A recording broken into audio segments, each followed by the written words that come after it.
everyone, and welcome to Twitch Tales, episode 97. Where did we leave off in 96? Apis has found themselves in the middle, in the front in fact, of a war with the demons, which is pretty scary to say that they're only level 8.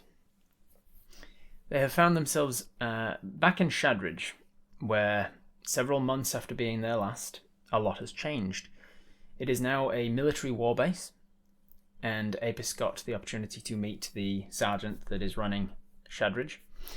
Apis then was introduced to a couple of specialist demon fighters, a Dragonborn Artificer Ranger Fighter multiclass called Fang, and a Shadow Monk Fairy called Minnie. With the new help of their Dragonborn and Fairy demon fighters, they headed off north into the Fair Woods to meet with the elves and learn from the elves what had happened. They came across Drefdrosto, a place. Let me take that again. They came across a new elven town for elven refugees of the Four Sisters called Drefdrosto, I think, and they met Talila, the elf that does not speak much common and is a artificer, alchemist, inventor, all-around magic woman who was commissioned to make Apis some boots, some elven boots, ones that can give you advantage on hearing-based stealth checks. In the time that you've been away, however, they could not have such powerful magical items just sitting around doing nothing, so they gave them out to Mosh, apparently. Your friend Mosh, who is a werefox human. Mosh, however, has not been seen for some time because apparently he was somewhat forcibly made to join a banner, one of the Hobgoblin military units, a banner called the Indestructibles, based on the nature that they are all were animals and thus immune to certain damages. You figured you needed Mosh for your little mission, your mission to go deeper and deeper into enemy lines and to close the main body of the demon portals. So you went off to find Mosh. You found him in a military base known as Munglofau, a repurposed drow mining town that is now being used as the main area of operations for the Hobgoblin army. You talked your way in, spoke to the leader of the Indestructibles, a werefox called Carlin, the man who actually turned Mosh in the first place, and through a little bit of persuasion, you managed to talk him into letting Mosh to go with you for now. And so Mosh went with you. As you're heading back to try and find somewhere to rest, you are very low on spells and energy. It's been a long day for you. On the way back, however, you found in the alleyways of Munglofau a corpse with a dagger sticking out of his chest, and pinned to the dagger a note. And the note read thusly, which I will outline for you imminently. The note, which was pinned to the guy's body in Munglofau, read exactly the following, with no further ado. I think we need to talk. It seems my cover is blown. They're looking for me now. I have things you need. Knowledge of where the portals are. I am an Arcanaloth. If you do not know what this is, I think you're not of the level for me to deal with you. If you do know what this is, then you know I have information, and you know I'm speaking true. I do not want this war any more than you do. We have a mutual understanding. And then on the back it wrote, "Meet me in the forest in the morning." And so you handed the note to your friend Fang, who knows everything there is to know about demons, apparently. and he agreed that an Arcanaloth is a highly powerful, highly magical Yugoloth. Yugoloths are not devils or demons, but something in between. They are the embodiment of neutral evil, and they are often used as mercenaries and swords for hire.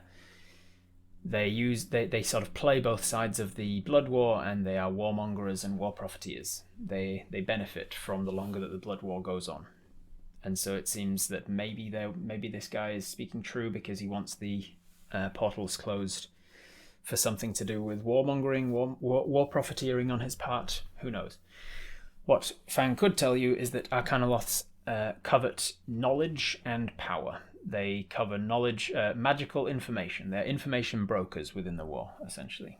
And so, if he is true that he is an Arcanaloth, then it is also true that he would know all sorts of information that would be useful to you.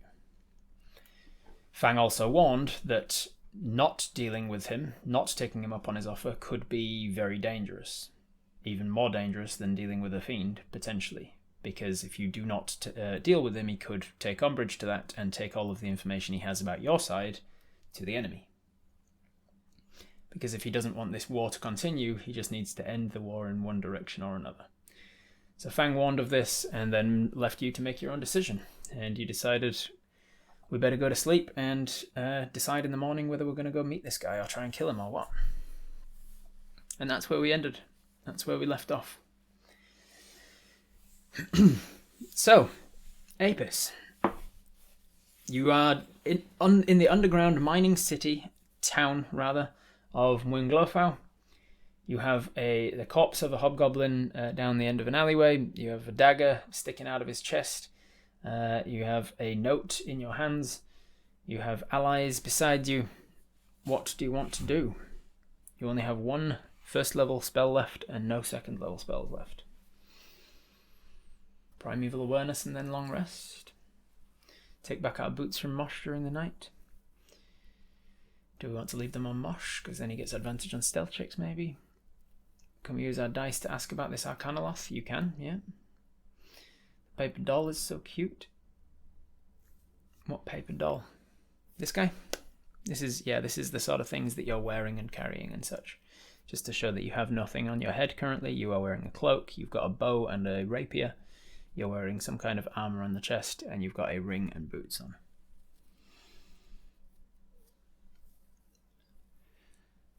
Investigate the body for more clues. Find leaving the boots on Mosh.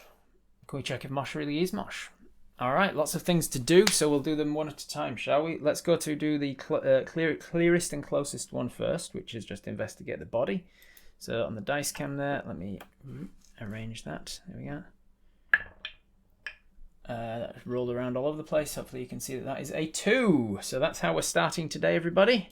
Just so you know, we're starting off on a 2. Last week, the number 3 seemed to be the sponsor of the episode because we got rolled so many 3s.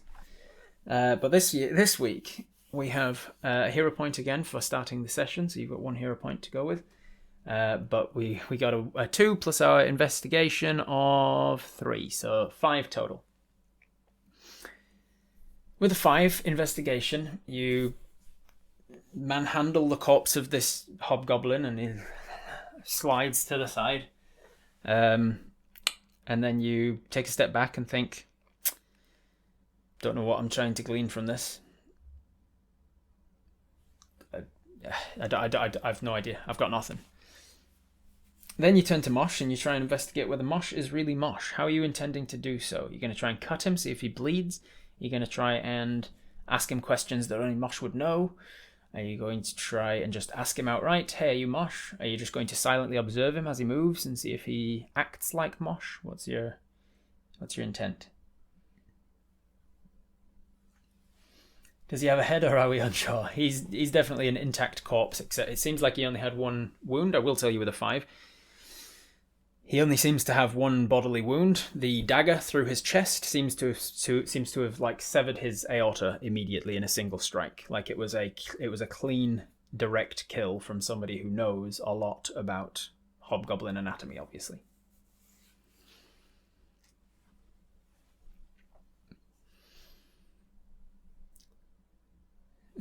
My question is, why did I do that?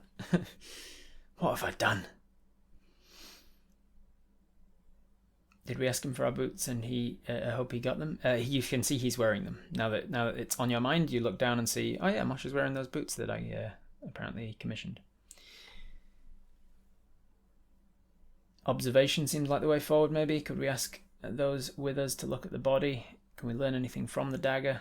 Not with a 5 investigation, no. You look at the dagger, it looks like a dagger. I'll say a 5 investigation isn't the worst in the world, so I'll say that you notice that the dagger looks like a hobgoblin issue. It looks like he might have been stabbed with his own dagger.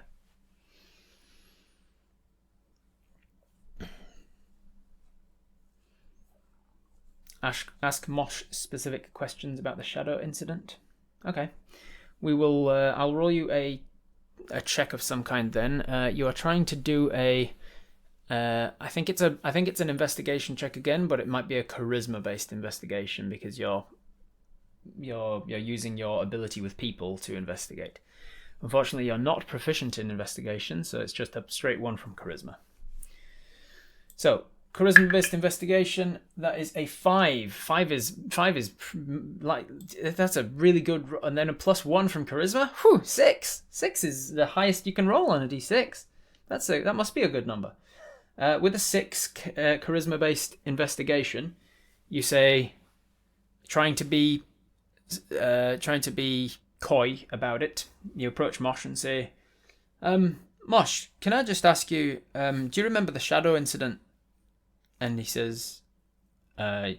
And you go, do you remember it though, or are you pretending you remember it? And no, I mean, are you really Mosh? You just come out and say it because a 6 isn't great. And he goes, I mean what did Mosh sound like? He had this sort of Southern American kind of drawl, didn't he?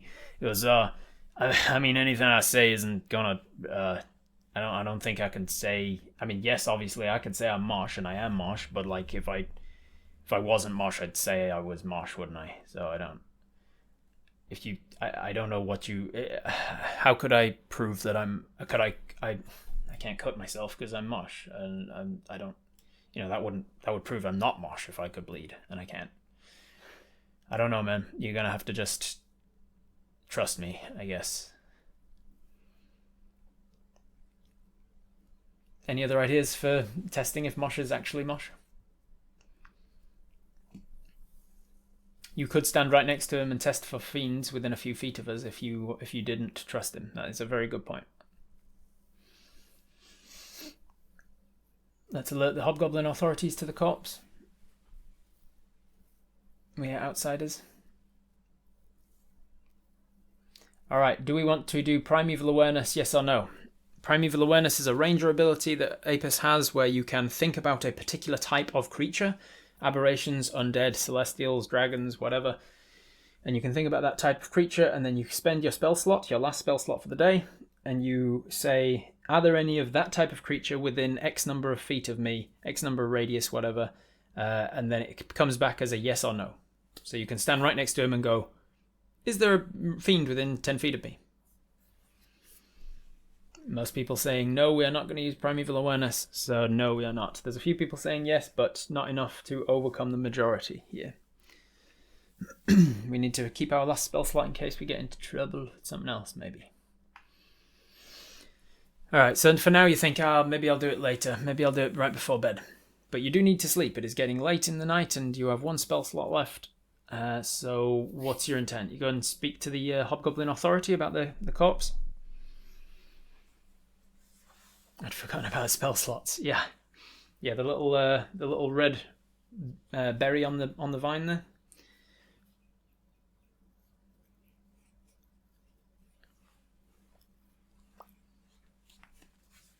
Okay, so to cut a long story short, you find an appropriate hobgoblin authoritarian. I will say that you find Sherbal, I want to say. Sherbal, yeah. You find Sherbal, who is one of the hobgoblin leaders, and you tell him about it. He get someone to confirm and return to say, yes, he's been murdered, and you explain, we found him that way. Do you tell Sherbal that you found him with a note on and what the note says, or do you keep that to yourself? Because you have told Sherbal before that, yes, there is a fiend in the town of Moonglorfau. Keep that much to yourself. Don't tell him about the note. Okay. So you tell Sherbal, look, we found a guy with a dagger in him. Sherbal confirms that and then says, it seems like we've got this demon that you found is murdering people as well now, I guess. And he doubles the security and says, sorry guys, no sleep for some of you tonight, and continues more security around the town. He probably enforces a curfew and says everybody on pain of severe punishment, nobody to be breaking curfew tonight. He wants to really get on top of the fact that somebody in town is a fiend, and he wants to find out who. And so then you find somewhere to sleep. You have Sherbal has what's the word? Not confiscated. Sherbal has taken over most people's residences here after taking the entire town over as a military base, and the people who have left here have gone to live in Driftroster or elsewhere. And so there's plenty of houses around. Commandeered, yeah, he's commandeered various different houses as barracks and sleeping arrangements. And so he gives you the address of one of the houses that is currently standing free.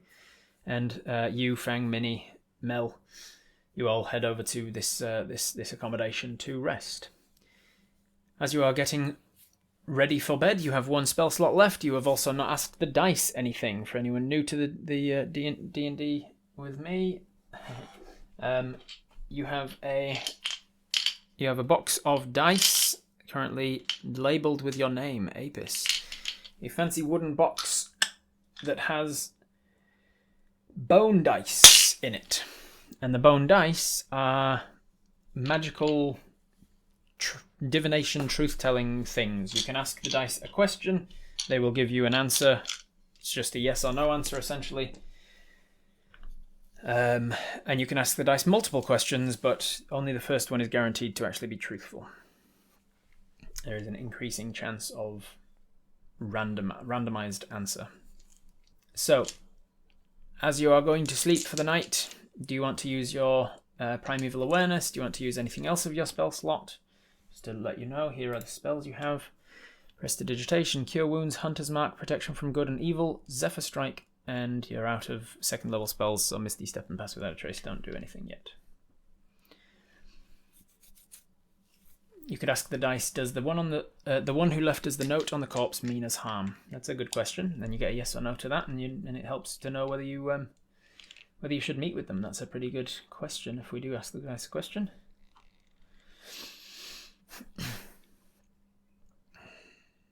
Ask if we can SMB watchers, somebody watchers during the long rest. Yeah, people will likely take watch. Fang won't just go to sleep. Fang would be like, I'll take watch, and then Minnie will take watch, and then Apis can take watch. Is the guy hanging with me claiming to be Mosh? Is it actually Mosh? That's a good question too.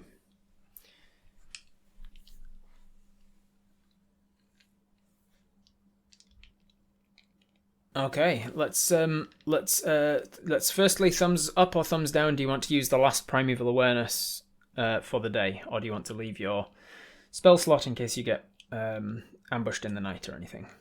Thumbs up, thumbs down. Yes, you want to use it. Thumbs down, no, you don't. Ooh, it's down the middle. We've got a no and a yes, a no and a yes, a no and a yes, a no and a yes, no and a yes, no and a yes, no and a yes. Oh, no and a no and a no and a no and a no, and then a yes and a yes and a yes and a yes. I think it's just erring on the side of no. Yeah, it's now starting to tip more obviously into the no, but very close. It's very little chance we'll need a spell slot during the night. In a town where you know that there is a fiend on the loose, I wouldn't say there's very little chance you'd need a spell slot during the night. There may be no chance that you'd need a spell slot, but you are in the middle of a war, in a military base that is actively at war with an entire army of demons. You may need a spell slot in the night. It is not unreasonable to think that you may get ambushed in the night. It was very close, but Apis is like, do I want to? So you're looking at your dice, you're thinking about your exhaustion level, and you're like, do I just ask the gods directly with the spell slot? Are there any fiends in the house with me? But do I ask the dice? And you come down on the air of, no, I'll keep the spell slot in case I need it during the night. I'll just ask the dice, are there any fiends in the house with me? All right, so what are the dice? What's the first question? The first question you ask the dice, you know is a guaranteed correct answer. And so, what is the first question you ask the dice? Was it the is Mosh actually Mosh question? I can handle the wording of it, but are you asking, is Mosh actually Mosh? Does the person looking like Mosh consider us an enemy? That could work. Does the one who left us the note on the corpse mean us harm? And are the people in this house trustworthy? Which one's first, I guess? Let me put this to a poll, I think. I'll just give you 3 options. Does the note guy mean us harm? Or words to that effect. Are there any fiends in the house with me tonight? Or words to that effect. And is it safe for me to sleep tonight? We still have no clear handle on the dice's accuracy after the first question. We shouldn't rely on the second answer. No. You shouldn't necessarily... You should just... It doesn't mean you can't ask the dice a second question, just that the answer you get you should take with a grain of salt, because it could be correct, or it could be randomized. If it's randomized, there's still a chance it could be correct. He could have randomized to the correct answer. I'm concerned that the leader of the Hobgoblins is going to try and steal all the money out of our quiver after the last interaction we had with him. Yeah, which is why I included, is it safe for me to sleep tonight?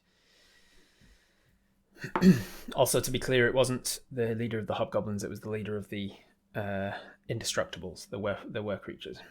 Alright, with 2/3 majority, Apis' mind tells them, let's go to sleep. Let's ask the dice question of, does the guy who left us the note mean us harm? Alright, so you ask the dice the question of does the one who left the note on the corpse tonight intend us harm? And then you roll the bone dice. Oh, cool. All of them under, except for that one. Interesting. As the dice hit the surface on which you are rolling, you get images of, let's see, how does this work?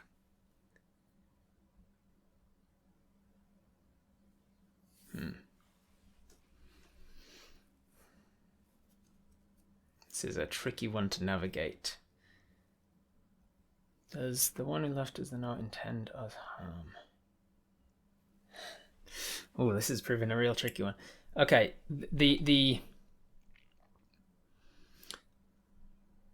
you get a snapshot vision of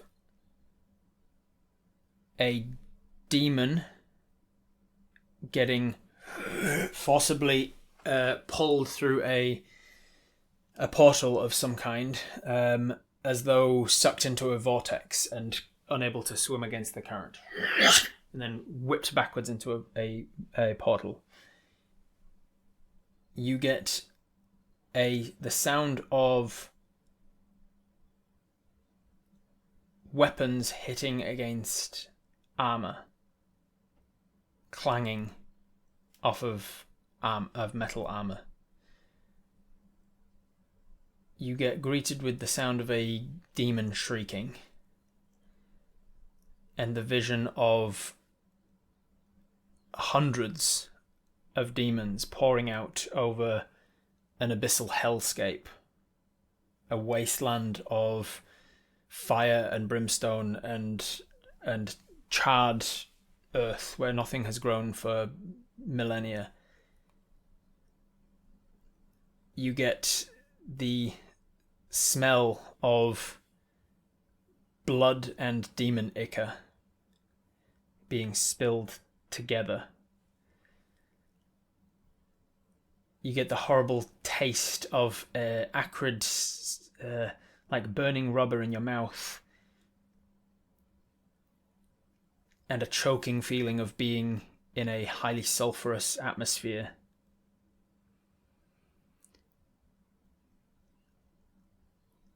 And you are left with the feeling of weal and woe mixed with a very negative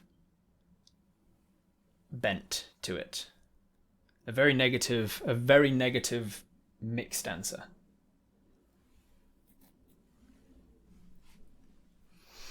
So take with that what you will. Yeah, wheel and whoa. That's the answer. You get wheel and whoa.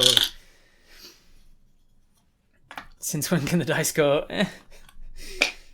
The dice didn't. The dice gave you a very accurate answer. It is up to you to interpret what I meant by what I've just said. But I feel like I did a pretty good job of giving you an accurate representation of what the dice know about the future related to your question.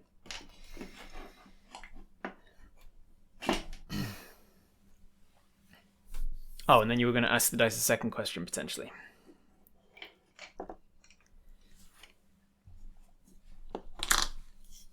It might be that they don't mean as any direct harm, but it's still a fiend. It might be that, yes.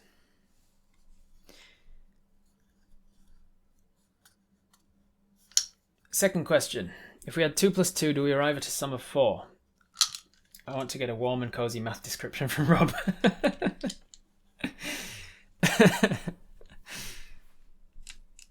All right, second question. What do we ask the dice the second time?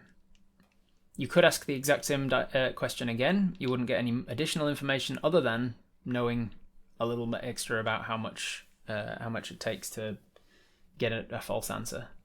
But you've already tried that a couple times and got some information. It might be better to actually get more information about it.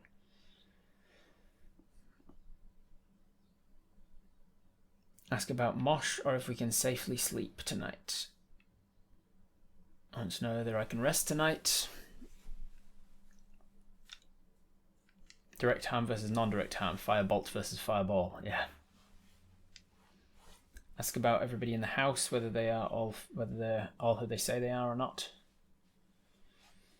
Possible that the note was meant for someone else and the author meant them harm. That is a possible interpretation of what the answer was. Yes. Okay, let's go with another poll. We're going to ask the dice a question now. Question: is it safe for us all to sleep tonight here in the house? Is everyone in the house currently who they say they are? And is the note intended for us? Is everyone who they say they are might be interpreted wrongly by the fey shits that designed the dice, because we don't know what everybody's real names are. That is a good point. These dice were created by a fey of some kind, and they are using the powers of an archfey to answer the future. That is why they know the future. It's because they are designed and drawing on the powers of an archfey that you've met called the Merry Gentleman.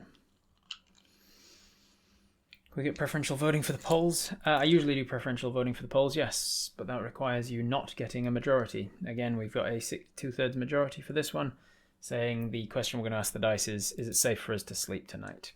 Or words to that effect. Safety is relative, of course, and the wording is important for things like this, but it's also not as important with the time crunch that we're on with Twitch Tales for me to get caught up for the next half an hour trying to work out the exact minutiae of this word. So I'll tell you that you ask the dice the question of something along the lines of, do we get are we at a high risk of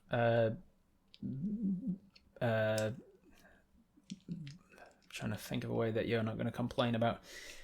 Are we at a significant risk of bodily damage or possessional Safety. Are we safe? Are we safe? Maybe we just go with, are we safe? Will we die in the night? By my understanding of safe, are we safe to sleep here in this location tonight, or do we stand a chance of? Fuck, this shit's hard. It's hard to come up with a question like this. Are we at risk of anyone harming or stealing from us if we sleep here in this location tonight? There you go. We just asked the question without loopholes. Are we at risk of anyone harming or stealing from us by sleeping here tonight? And you roll a dice. Okay.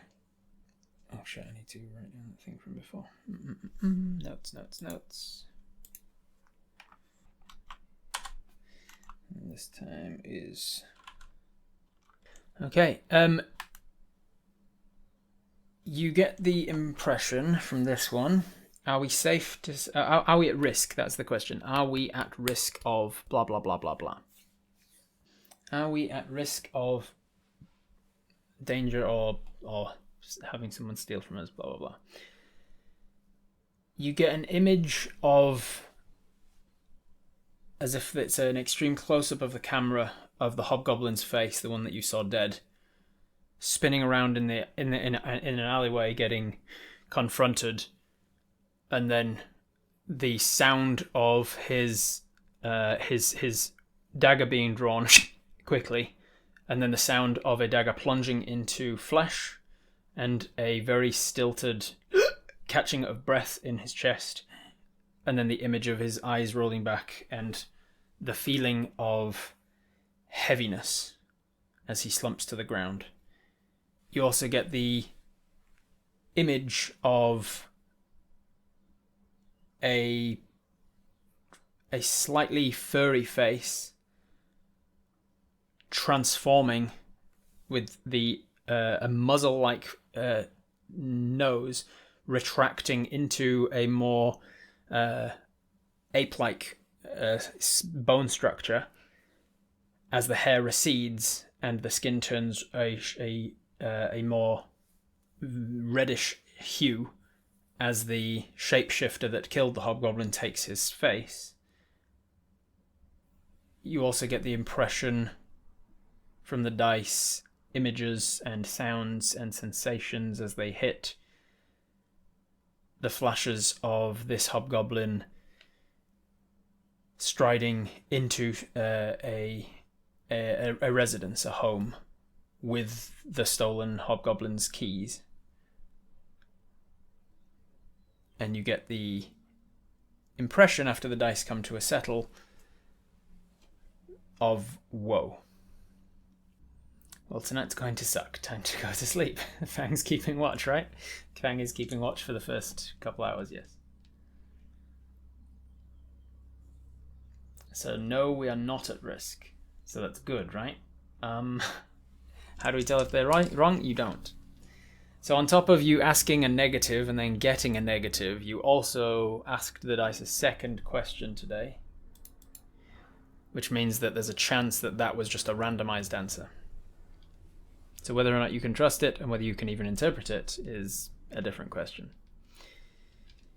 So you go to sleep.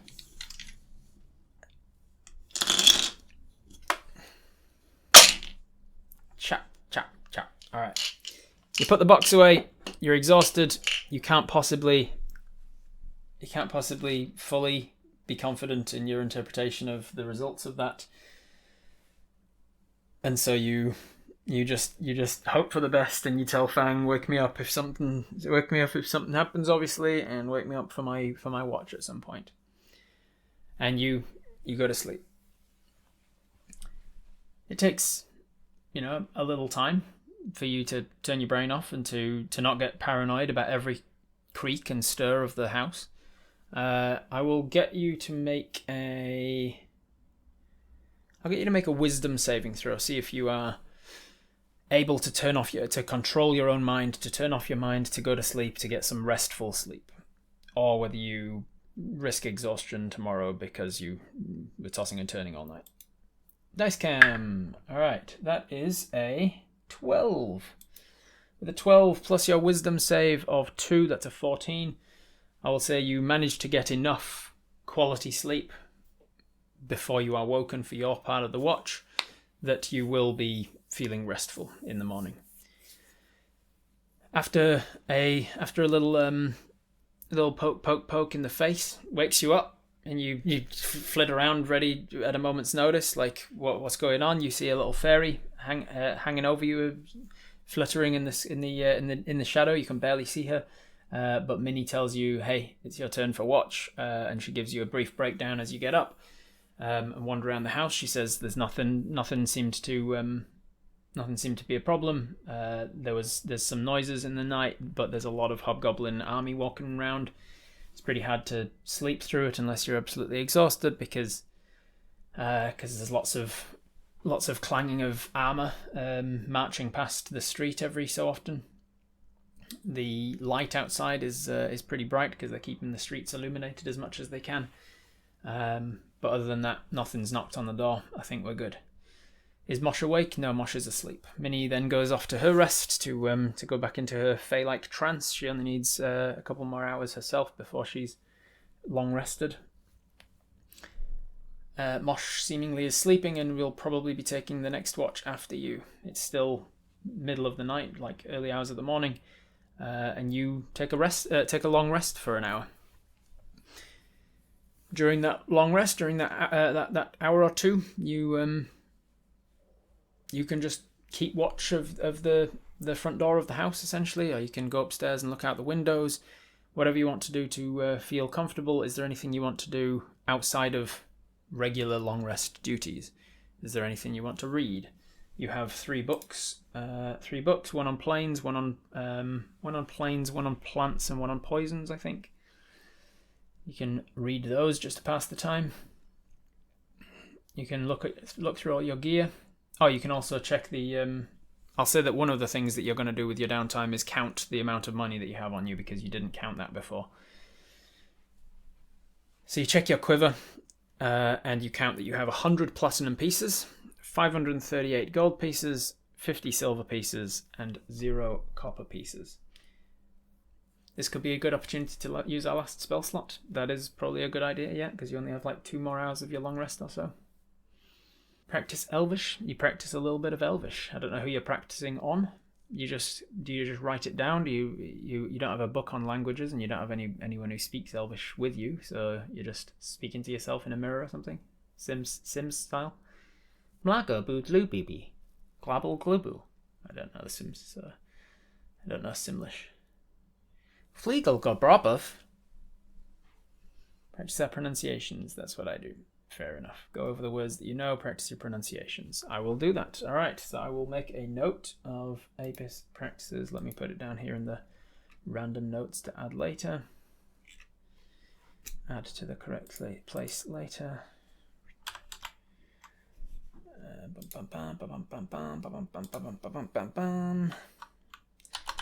Training. Apis practices Elvish for 1 hour. You're going to be counting for most of the first hour and then practicing your Elvish for most of the second hour, while still maintaining awareness on the people coming past. What Minnie said seems to be corroborated. There is an army of hobgoblins around and about town trying to find this infiltrator, trying to make sure that nobody else is dying, that sort of thing. Eventually, you find yourself nodding off again. You need a couple more hours to get a full long rest, so you head to Mosh, and you wake Mosh up. Before doing so, as he's sleeping, you can, if you want to, use your last level spell slot for the day. Thumbs up, thumbs down. You've got like 2 hours left of your sleep before you are finished for your long rest. Do you want to use the last level spell slot to do one final primeval awareness before waking up Mosh? Yes. Almost overwhelmingly unanimous. So, with primeval awareness, you are going to use your final spell slot to think about fiends specifically. You think about what fiends feel like to you, what they make your skin feel like when they're in your vicinity, what it makes you feel inside, the anxiety or fear or whatever it is that the emotions that are invoked by being around fiends, and you focus on what that feels like, and then you send it out to a radius of the entire house, presumably just the house that you're in, and it comes back with a no. There is not a fiend within your radius, within the house. So either there is, and it is very good at hiding itself and hiding its nature and what it is, or there isn't. Okay. You feel a little more confident. You wake Mosh up. What is it? It's your turn. Your turn for watch. You relate to him everything that has happened or not, as the case may be, and then you go to sleep. Hotbed. He gets out to go and take his watch, and you get into his bed and cozy up nice and warm, and you're asleep before too long. It's not long before you get a little gentle shake from Mosh, about hour and a half, 2 hours later, who says, I think it's time, morning's on its way here, and if we want to get a start on... Why is he speaking Scottish? If we want to get a start on meeting this guy in the forest, or setting up an ambush or something, whatever we want to do, we need to wake up and start talking about it. I'll go wake the others. And then he leaves you alone to go and wake up Fang and Minnie. Minnie is actually already awake and flitting around the house because she's a fae and doesn't need much in the way of sleep. But you have completed a long rest. Bling! A lot of stuff comes back on a long rest, including your second level spell slots. The note mentioned something about if we know X, so do we know X? The note said if you know what an Arcanaloth is, and you didn't, because you rolled a history check for yourself and did not know it. But you handed the note to your friend Fang, your acquaintance, your fellow fighter Fang. That's fun.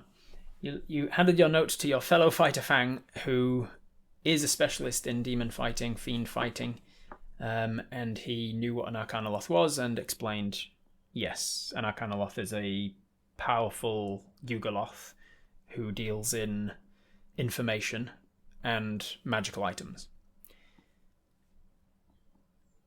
And they have stakes in the blood war.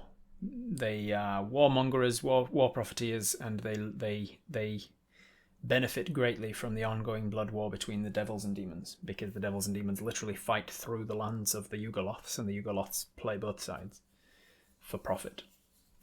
Mosh, wait. Need to ask you something. How did you get those boots?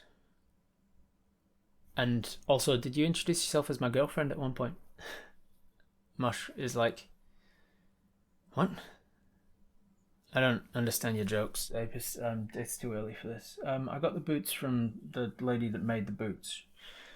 She said that you came by and paid for them, and said to give them to somebody who needs them, and then I came by and she gave them to me. It was very difficult to understand her. She doesn't speak very good common. No, she doesn't. Okay, thanks.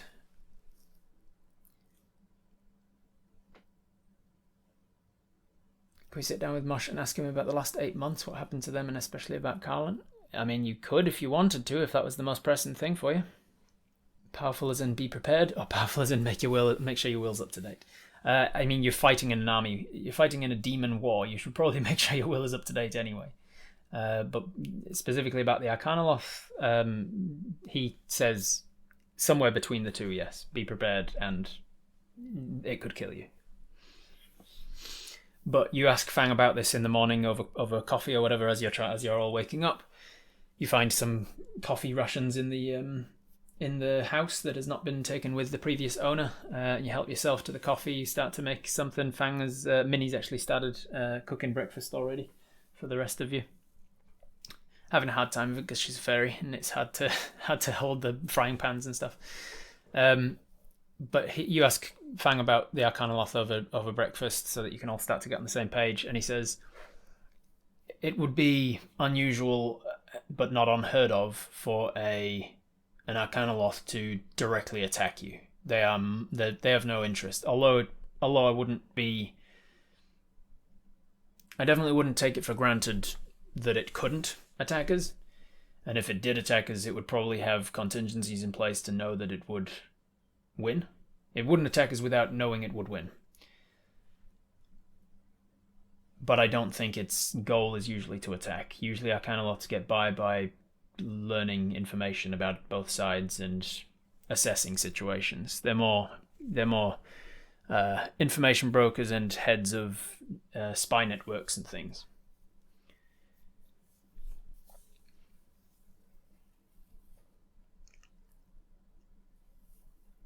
Was there a location specified on the note? It just said, meet me in the forest in the morning. And Winglofau is surrounded by forest. Oh goody, making coffee would be a cooking check, and we're historically fantastic at those. No, we're not as bad at cooking as panpipes, but we haven't done it as often. And thankfully Minnie's taking the lead on the making breakfast. Who are we taking for this encounter? That's up to you. Fang, Minnie, and Mosh probably, but it's up to you. The whole B team, yeah. If it's offering to work with us against the other fiends, do you think we should go along with it? I think we don't really have a choice, to be honest. Look, you're leading this team, Apis. You were put in charge of the unit. If you're asking for my feedback as a consultant, then yes, I would say that we should go and speak with it, at the very least, to find out what it's learning. It will already know the information about us. It probably already knows what we want. I wouldn't be surprised if it's listening to us now. We should at the very least get information from it, because then we're evening the playing fields somewhat. Just be aware that unlike devils, they are not bound by their word. They are not lawful evil. They are not created in the concept of law and following rules. They're not chaotic like the demons, but they are able to lie. They are able to be in the middle somewhere. They're much more human in that respect.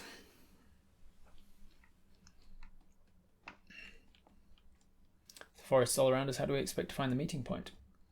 You can look for it and find out. You can also probably operate under the assumption that the Arcanaloth, who has been infiltrating Winglofau for some undetermined amount of time, will have ways of finding you when you start to look for them. So it can lie if it suits its purpose or to survive. Yes, I would say so. Are they able to negotiantios? Are they able to negotiate? They will definitely. They thrive in negotiations. Arcanaloths are prime negotiators. They are usually sent in by the Yugolots because they know every language. It is said that there's not a language on the mortal realms or the immortal realms for that matter, that the Arcanaloths don't excel in. They are masters of diplomacy missions and negotiating for better deals and such. They will have thought of their wording very carefully, and they will hit us with all sorts of enticing information, I'm sure. We should be just aware of that going into this. Hopefully it's not gotten its information about us from the demon one we encountered on our way here. That would mean rather fast respawning, yes. So let's go out and check it out, and maybe not threaten it. Yeah, that's okay. Boz, I got what you were saying. What usually motivates these things? Is there something we could offer it to win to our side? You say as you walk and talk. And he goes, information and magic items are the two things that Arcanaloths covet in my understanding, but they are unique individuals, so this one might want different things. I will have to find out when we get there. Are you saying that we're basically negotiating with a lawyer right now? I would say so, yes. I think we're going to meet this thing regardless of our intentions here, so let's just get the meeting over with on our terms rather than having it happen when we're not in a position of strength. I agree. So you put together the B team. The B team, for those who weren't here when the team was named, comprises of Apis, their giant bee companion Mel, Fang and Minnie, temporarily, and now Mosh as well. Now that you have met with Charlie and met with Mosh, Charlie was sent back away from the whole fight. Charlie was your druid friend back from Fondurg. He was with you temporarily until you got more information. Now you've got the information. He is a druid that can wild shape, so he was like best of luck with this. I'm way out of my depth here. And he turned into something that can fly, and then took off into the forest to head back to Fondurg via Shadridge, and inform everybody of what's going on, so that everybody's more informed. Alright, nothing to do but get on with it. So you grab your bow, you make sure that it's strung up. You don't want to get ambushed on the way, so as bad as it is to walk for too long with bow and arrow actually strung, you bend it around your leg and string up the bow so that it's ready. Sling it over the shoulder, make sure your quiver arrows are all there and in order, so that you can quick access, quick draw all of these random, regular different arrows and things that you have. Remembering which ones are silvered and which ones are tarred, which ones are sleep arrows and such on. And then you head off. It is not far into the... it's not far out of the cave and into the surrounding forest around the mountain when you realise, I don't really know how to find this thing. You turn to Fang and say, I assume that this thing will find us. And he says, I was acting under that assumption too. I think we should stick together and spiral outwards from the mountain. I don't imagine it's too long before, and he doesn't even finish his sentence when you hear a cracking of twigs nearby, as something steps into the forest somewhere vicinity of you, close enough for you to be able to hear the cracking of leaves and undergrowth. Being that this is midwinter, I think, getting towards late winter from memory. Early towards midwinter from memory. You have a lot of sort of frost on the ground from overnight. This is a very early morning meeting that you're having, and so there's a lot of crackling frost and undergrowth of twigs and things. Hands on the weapons but not aimed, to show we're ready but not aggressive. Yeah. Nothing jumps out at you, like there's been no response. There's just some noise in the forest nearby. Do you head towards the noise? I imagine that this thing's probably able to pass without trace if it wants to. Probably. And you ask that of Fang quietly, and he says, I don't know that minutiae of them. I know a lot about a lot of fiends, but I don't know everything about every fiend. I think we should stay here, wait for it to come to us. A couple of people saying, yes, let's go to it. Forest noise or something else? It was the sound of something moving through the forest nearby. Cautiously move towards it, stay alert. Or let's find a place where we can have our backs covered. Interesting. Thumbs up or thumbs down? Do you go towards the noise for thumbs up, or do you try and find a clearing on your terms? Thumbs down. Sort of follow it and its sound, if it is it in the first place, or try and find your own clearing. We've got yes, no, yes, no, yes, no, yes, no, yes, no, no, no, yes, yes, no, no, no, no, no, no, no, yes, yes, yes, no, no, yes, no, yes, yes, yes, no, no, no, yes, no, no, no. Very mixed neurons here. Apis is not able to make a decision. This is not clear. The no's have it by a tiny margin, I think. So I'll put it to a poll just to be clear. Which direction, I will say. Which direction? Towards the noise, or find our own clearing? The second option is to find your own clearing, set up your own sort of safety, as it were, kind of keep your backs to a wall if you can, that sort of thing.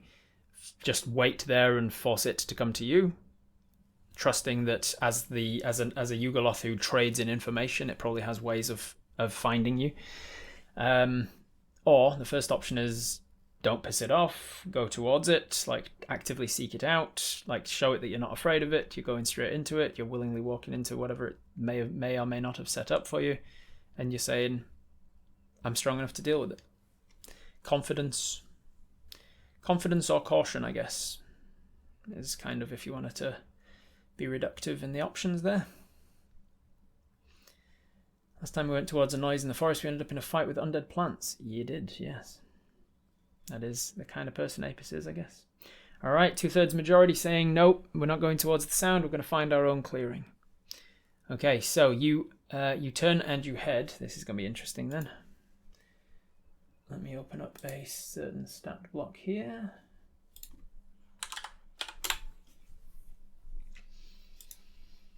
Are these guys capable of invisibility? They have that much.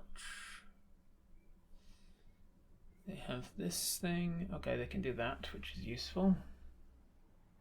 Okay, yeah, okay. You hear the direction that the noise is coming from, and you decide, nah, fuck it. We're gonna set up a meeting on our own terms. You turn around to head back the opposite direction and be like, let's find a clearing. It's obviously close by. It's listening to us. It'll be able to find us. Let's just go find a place on our terms where we can have this chat. And I will have you make a perception check.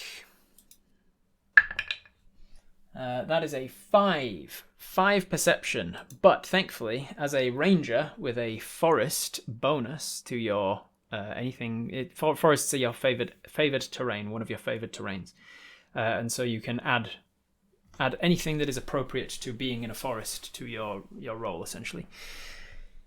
So you have a +2 wisdom, you have a +3 perception, that is a +5, and then you have another 3 on top of that because of forest bonus, so that is a +8. 8 onto 5 turns it into a 13. Still not terrible. Let me roll something now. Interesting, okay. A 13 actually turns it into enough to see something. As you are sort of turning and walking away, you're pretty sure you see, out of the corner of your eyes, you just glimpse a creature that looks like a several-limbed bug man thing. It is a few feet tall. So probably like halfling to dwarf kind of range we're talking.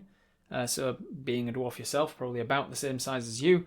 Heavily armoured chitinous kind of glint off of its back. You don't see a hell of a lot of it, but you see that it has multiple arms, and then you see that it was kind of crawling up behind in a sort of a way of like coming in behind you.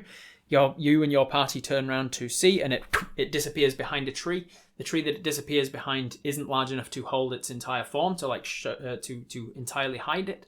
So as it disappears behind the tree, it seems to disappear entirely. Like you don't know where it went or what happened. If it went invisible, you just saw it out of the corner of your eye off to your right.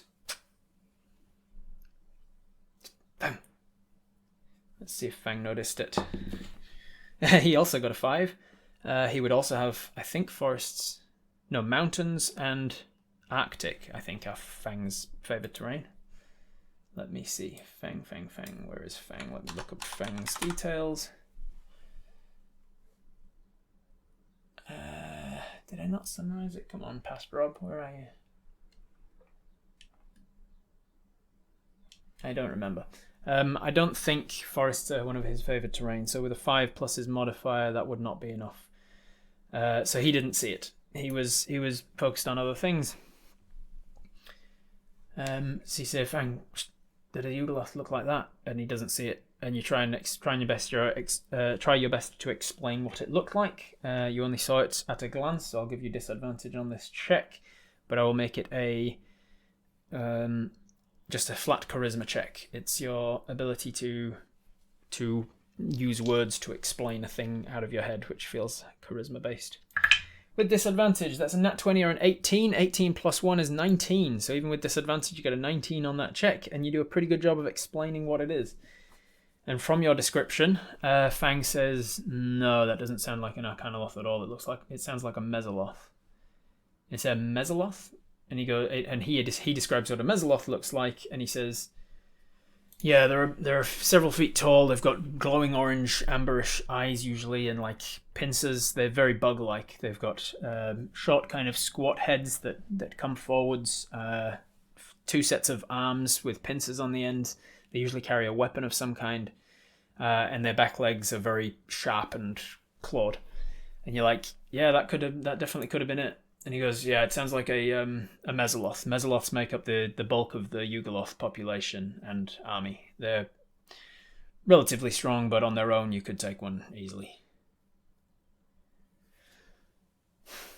Okay. Would this Arcanaloth have sent a Mesoloth to talk to us on its behalf? No, not to talk to us, no, but it would definitely have Mesoloths hidden around. It means that he's definitely listening to us, and he doesn't finish the sentence before you hear, "Well, you weren't meant to see it." And you turn to see where the sound is coming from, and you don't see anybody or anything. Sounds like we're on the right track, you say out to the surrounding forest. Interesting way to send a note. What do you want? You hear the voice call out from somewhere around you. You get a vague direction from the voice. And he says, "I first want your promise that you won't attack me on sight." "I promise I won't attack you on sight, as long as you promise the same."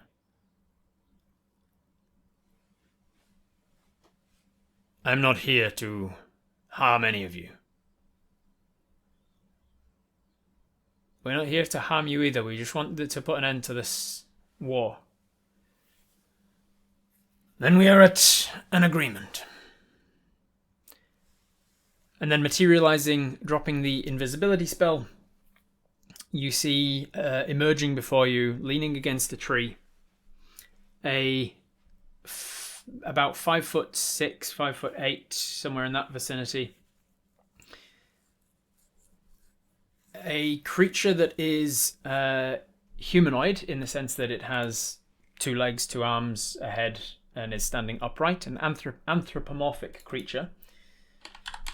But you can tell that it is very furry and has like a muzzle-like face to it.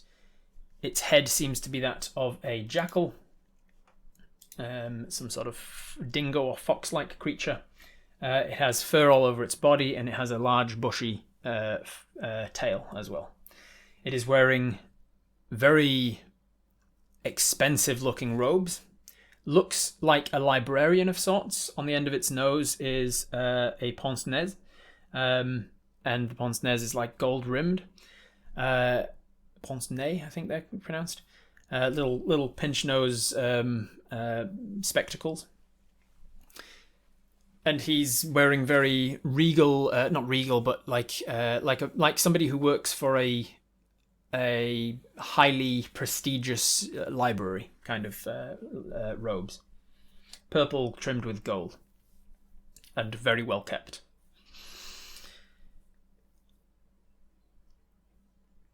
He leans against a tree as he reveals himself, dropping the invisibility. Totes works in finance, yeah. Trust fund. Green eyes. 5'6", blue eyes. He would actually have yellowish orange eyes. Like a university professor in a librarian role. Yes, very much like that. He says, "Welcome. It's a pleasure to meet you. My name is..."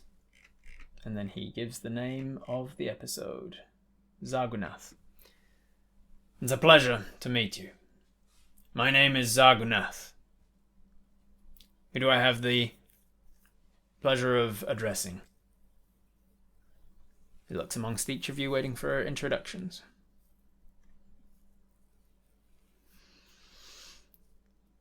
So we both want an end to this war. That's a good start. You can call me Archer. Fang says you can call me Fang, because you know that Fang isn't his real name, or you assume that.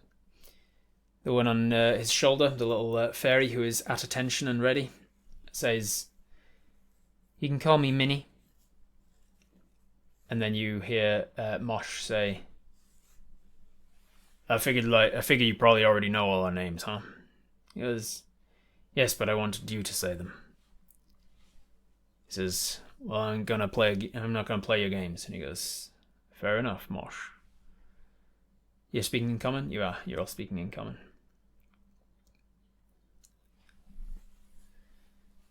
"Let me put it this way.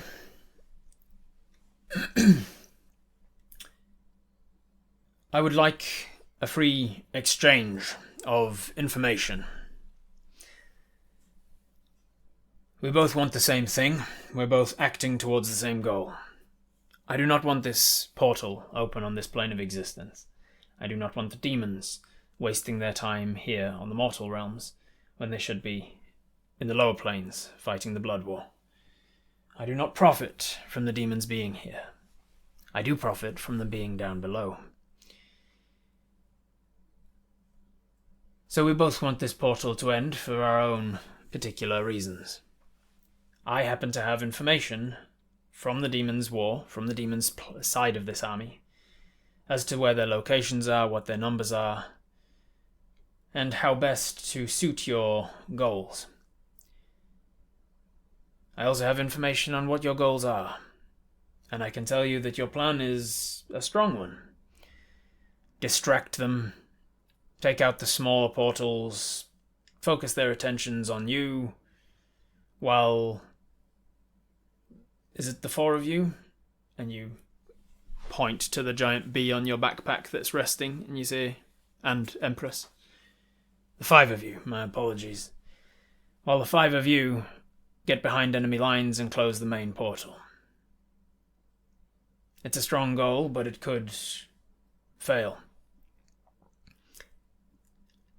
In return for the information I'm going to give you that could assist it in not failing, all I ask in return is a little honest exchange of information. There's nothing you have now that I need, but I'm sure in the future you'll know things that I want to know. So I give you this information now in promise of a return of information later. Of course, you could also die between now and the claiming of my information. And so I would also require something, a little down payment, let's say.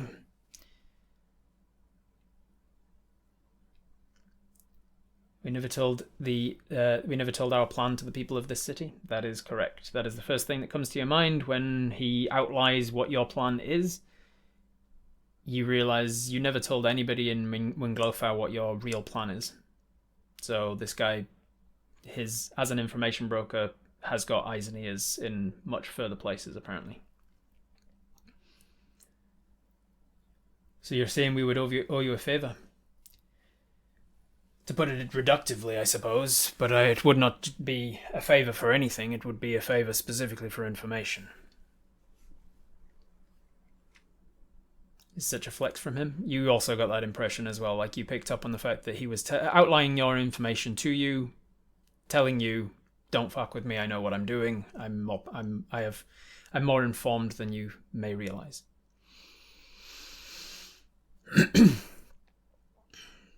I find it strange that someone who seems to know so much is coming to us for information.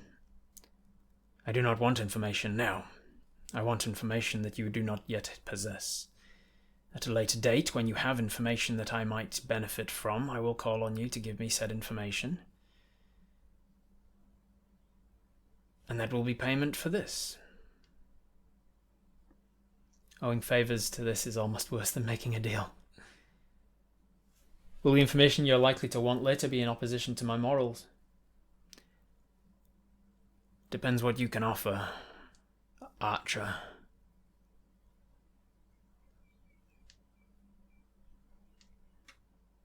I wouldn't imagine so.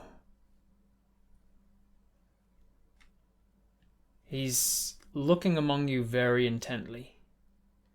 I'll have an insight check from you, Apis. That is a 19.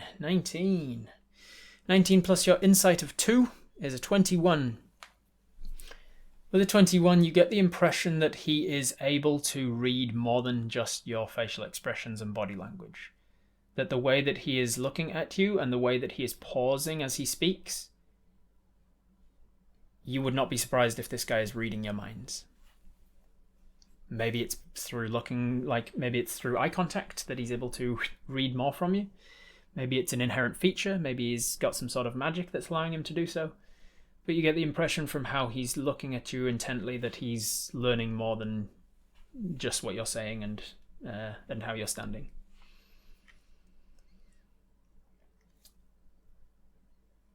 Is this deal for any information at any point in the future of your choice? Essentially, yes. Of equivalent value.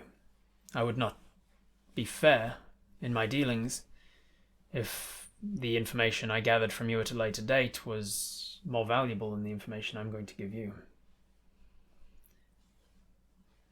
What kind of information will it be? I don't know yet. Even if I was to agree to this, there would be restrictions. I would not give you anything that would cause me or others harm. I could probably agree to that. It's buying without knowing the price. Yeah, essentially. Would you ask us to go out and specifically gather the information for you? Not usually how I operate, but sometimes the information I want can only be found in certain areas, and therefore sometimes I require people to go and get it. Something you're also noticing, probably, I'll carry that 21 insight over, is that his voice is modulating. Just a touch. Like he's able to speak in common quite well, but he has the air of somebody who is putting on an accent and slipping. He has the air of somebody who is trying to speak in a very educated, posh kind of an accent, a voice, but every so often you'll hear like a gravel or a little undertone come through of like reminding you that he's demonic, perhaps. Not demonic, fiendish.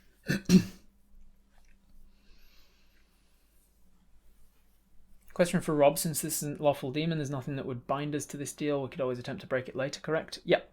He's not asking for a binding contract, which is one of the reasons that he hinted that he might want a down payment now as well.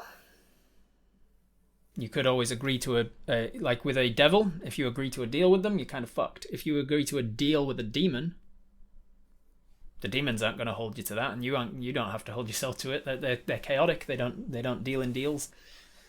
They deal in fake deals. Like demons often get by pretending to people that they are devils and making deals, and then hoping that they stick with it when they're not holding themselves to the same standard. And yes, as a Zar'Gunath, they're more mortal in that respect of like just in the same way that you would make a deal with a human. Sometimes their own honor sticks them to the deal, and sometimes they don't. If you want our help, maybe get out of my mind, you think to yourself. I'll see if you notice any reaction from him as you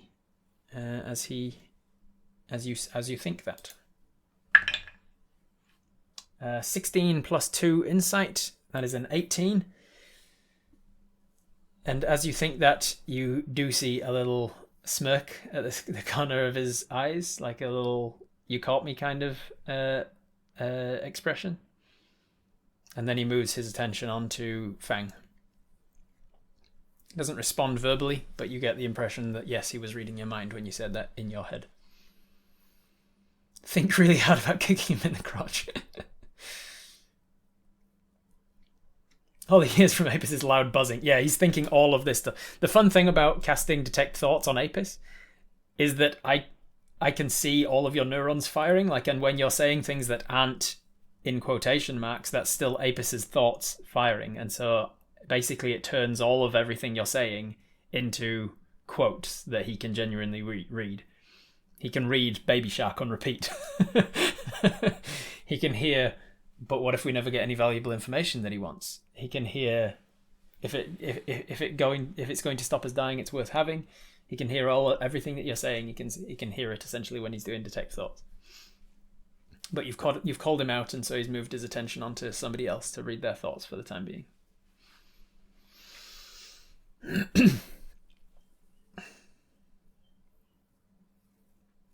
Can you at least tell us what the down payment now will be before we make a decision? He says, it's really a matter of what do you have on you? And he starts to survey you all up and down, looks across your items. You can see that his eyes are flashing towards anything magical on you. And he goes, do you have a magical item, an artifact, an object, a powerful or even just mundane, something of Something of a nature that you're not wanting anymore, perhaps. And he looks at your displacer cloak, for instance. You seem to have 2 different cloaks. Maybe give me one of those. Please.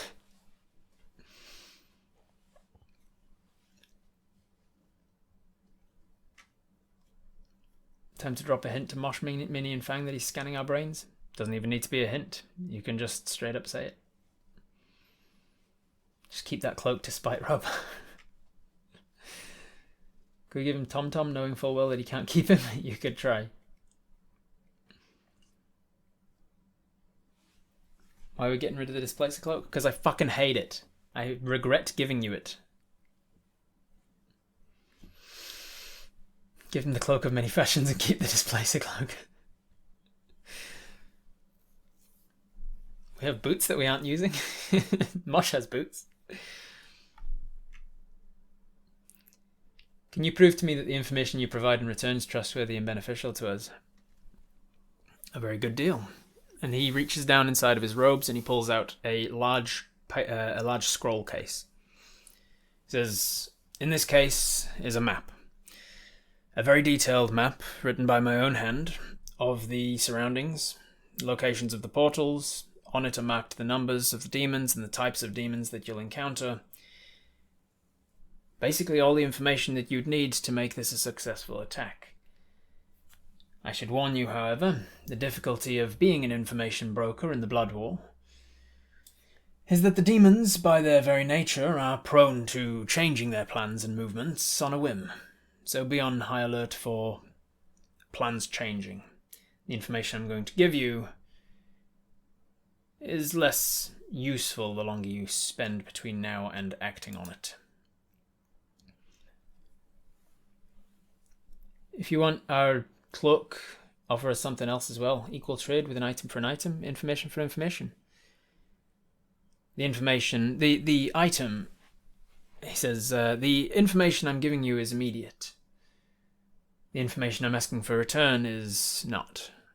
So consider the down payment to be interest, I think you call it on this plane.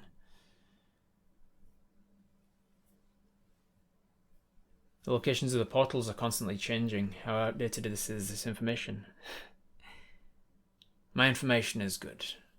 I finished this map this morning, and the portals are accurate to within a day. But that's why I say you better act on the information quickly. As a freebie, do you happen to know who or where Fopis is? I'd like my gauntlets back. Fopis. Interesting.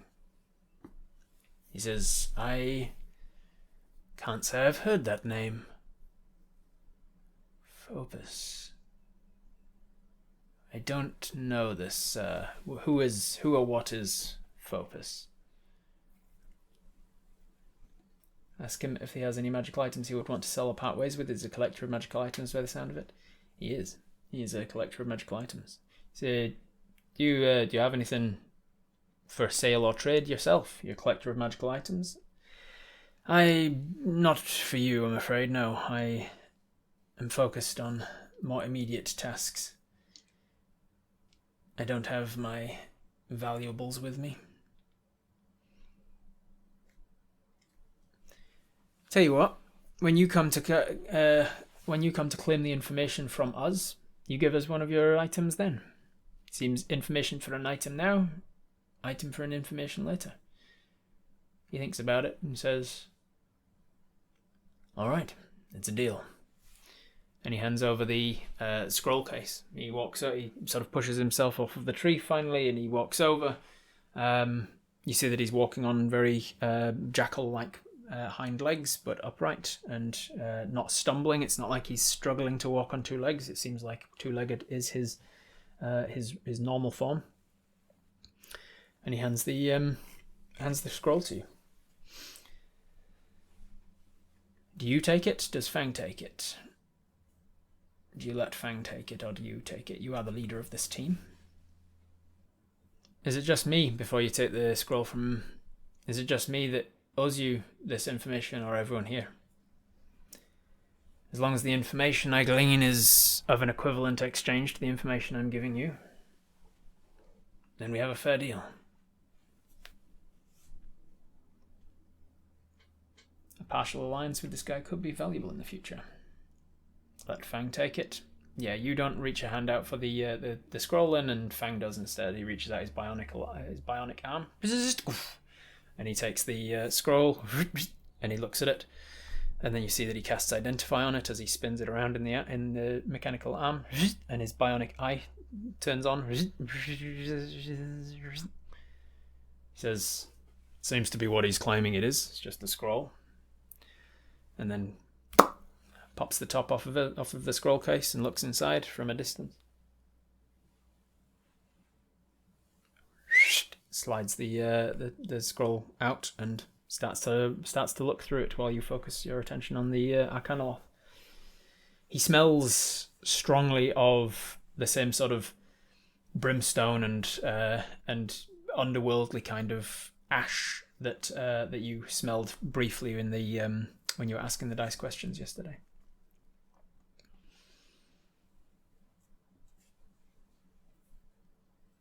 I want to ensure that I'm the only one beholden to you because of this. As long as I get the information that is equivalent to the information I've just given you, I don't care who it comes from. One of you is beholden to this. If you are the one that has the information that I call on, then you will be the one that I call on, and the rest of you will find that your deal has been met. If we're going to owe him something good, to have him owe us as well gives us the power to trade later as well. True. How can we contact you in the future? Interesting that you would want to. To fulfill our deal, you mean? Because if that's your case, then I can assure you I will contact you. Who decides what's equivalent? I think it should be a fair deal for both people. We can negotiate at the time what information you feel is equivalent to what I've just given you. If you die before claiming the information, then I want the deal to be voided. I don't want you handing down a debt to somebody else. I agree to those terms.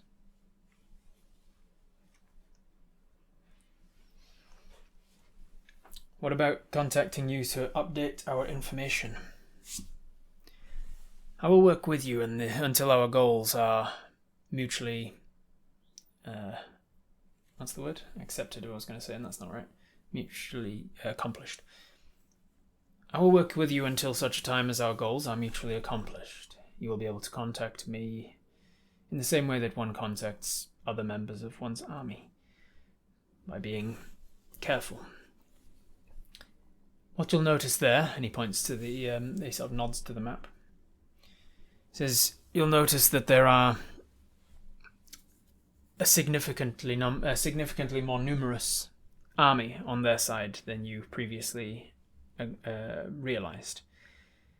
I've outlined the different locations that you should attack, and Fang shows the map to you a little. And he says, you'll need at least 5 or 6 squadrons. Squadrons isn't the right word, I don't think. What's the size of battalion? He would use the correct terminology for this. Information on miscellaneous war notes, ranks and sizes. Team, squad, patrol, platoon, squadron, battalion, regiment. So probably a platoon. He says, you'll need at least 5 or 6 platoons, I would say, of the sort of size that we're talking about. And he gives a little jackal call, like a little a yip, like a yip yip, except not Avatar, not yip yip. He does like a little jackal nipping kind of noise, and there's movement in the trees around you, it seems.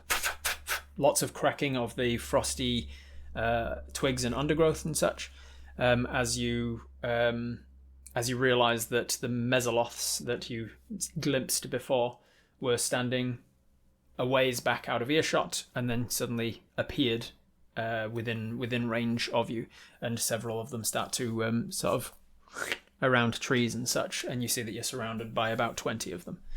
It says, I have a platoon of forces here. I will take one of the distractions. Your... what were they called? Mutants? They will take another. I'm sure your friends, the Indestructibles, they will take a third. And it is up to you to go back to the hobgoblins and convince them to use other forces of theirs to create another 2 platoons or so. You'll need at least 5 distractions.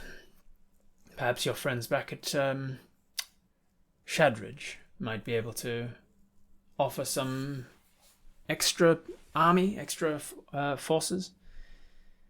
It's really up to you as to how many you can put together in the time being, but I've outlined the most strategic options for you to attack. I want to get this organised fast so that we can do this fast while it's accurate. How far do the portals move about from day to day? You ask him that. How much are we talking with the portals moving? Do they move daily? Do they move weekly? He says they move chaotically. Some of them will shift usually within a few hundred meters of each other. The portals will change. They don't change dramatically because the portal parameters have to be intact. He seems to sort of glance his eyes over you all as he says portal parameters to see if there's any recognition of what that means. Portal parameters need to remain intact for them to remain open, so as the parameters are shifting, so too do the portals, but the areas that they're in tend not to shift around too much, just the specifics. Every so often, few days, maybe a week or so, the portal may close entirely and open up in an entirely different area within a few miles, but generally speaking they cluster around where they've been before. What's he distracting us from? He's drawing our forces out. That is a possibility. He's just drawing the forces out into a particular area to attack somewhere else. But at the same time, he is outlining the plan that you already had. He's just giving you information of where you need to be attacking with those forces. Making a deal with Satan for information, kind of. What was the last time they've changed position? Possibly this morning. My information was good as of when I finished the map. It has been about 2 hours since I finished the map. The sooner you act on this information, the sooner the more likely that they are still around. Besides, the location of the portals that are moving is somewhat irrelevant. The idea of attacking them in the first place is that you are distracting from the main squad. Is that correct? Do you have a name, by the way, your team? I don't believe I've caught your team's name yet.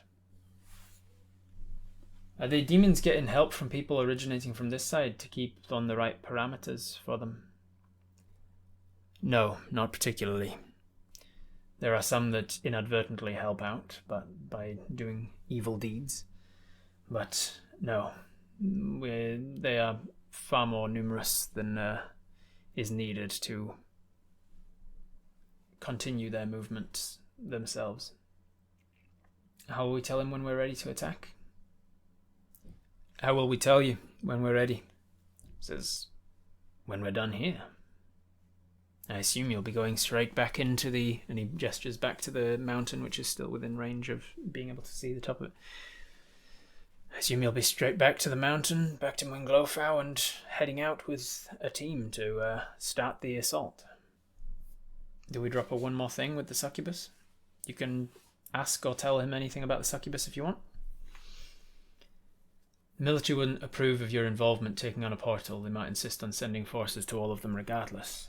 If I told them I had an acquaintance handling one, they'd likely want to know more. But if I explained exactly who you are and what your forces were, they'd probably panic. Then I put it to you to not tell them. You look like competent people.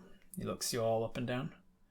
He is clearly not underestimating Minnie or Empress either, given that he's knowledgeable about magic. He knows that Mini could just as easily be enlarged at a moment's notice and kick his ass.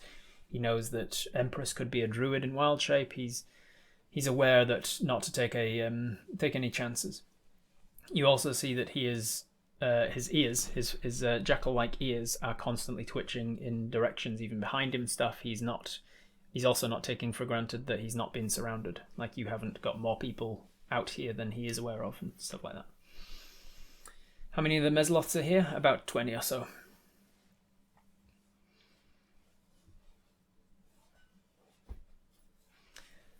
We'll need time to give this information to the right people and have them alter their plans if necessary. Take as much time as you need, but the longer you take, the less valuable this information is. I've given you great value. The value of the information I'll be expecting in return has been set in stone at the moment that I gave you the scroll. Whether you act on that valuable information when it is still valuable or not is up to you.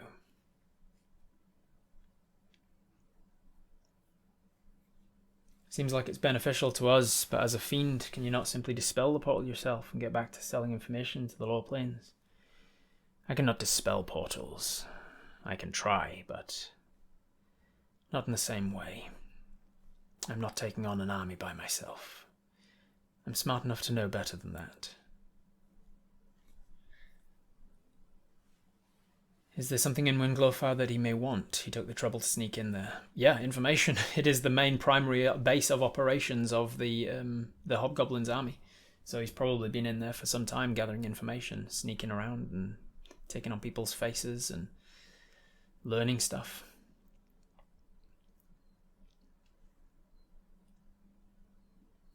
Alright, well, we'll head out then. You turn around and he puts his hand out towards, as you turn your back to him, he puts his hand out and just like runs his hand down your cloak and says, "Nice cloak you've got there. We didn't settle on a down payment."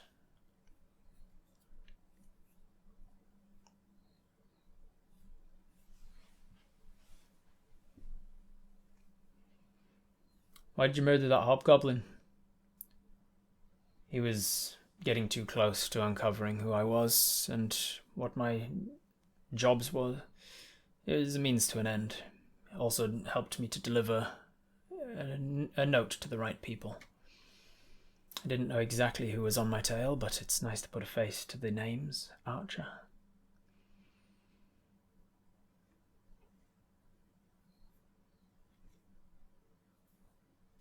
Let's vote. What are we giving him? You don't have to give him anything at all, but I mean you do, because he will probably kick up a fuss if you don't, because you've agreed to giving him something. But it doesn't have to be the cloak. I'm just joking that like the cloak has been a pain in my ass, and you have another cloak. You can give him something else if you want. Let's put a poll. What other options, if you don't want to give him the cloak, offer something else in the chat so I can put it into the poll.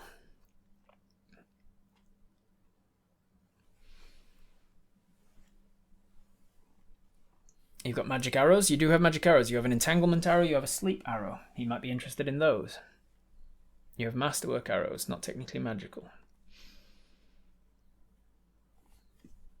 Give him the cloak, the displacer cloak.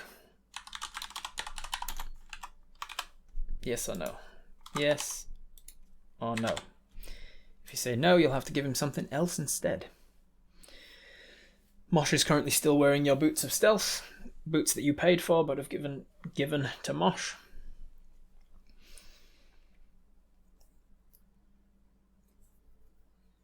We're not using the displacer cloak because Rob keeps forgetting it exists. Yeah, the displacer cloak gives disadvantage on the first person to attack you each round, but I often will forget it because it's a pain in the ass. Rob, can you show the inventory real quick? I can indeed. Here it is. You've got a magic rope. You've got what else is magical? A lucky horseshoe. You've got some magic vials of potions. You've got some magic arrows.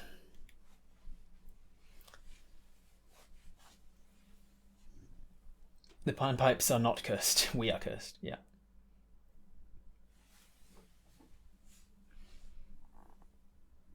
Alright, 78% of the vote being kind to me finally and deciding, let's get rid of this displacer cloak. It has come in handy. It has definitely served its purpose more than once. And you take the cloak out of your bag or whatever, wherever it is. See, I don't even remember which one you're wearing. Now at least I know you're wearing your cloak of fashions. Now I don't have to keep remembering which cloak you're damn well wearing. Because you had 2 cloaks. You kept swapping between them. You take the displacer cloak off or out of your bag, wherever it is, and you say, powerful magic item. Killed this displacer myself. Had it tanned by the people of the villages that the demons are attacking.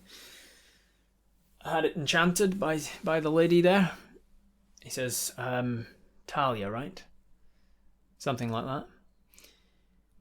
Had this enchanted by her, and it served me well. I trust this pays for the information in full. He says, not in full, but we did agree to an exchange of items when it comes to it, and you'll get an equal item from my collection when I come to claim information from you. Because that's the other thing to keep in mind. By giving him such a powerful item, you've got more of a powerful item coming to you later down the line. This neuron is really annoyed at him knowing everything. Yeah, unfortunately, Arcanaloths are... that's their whole thing.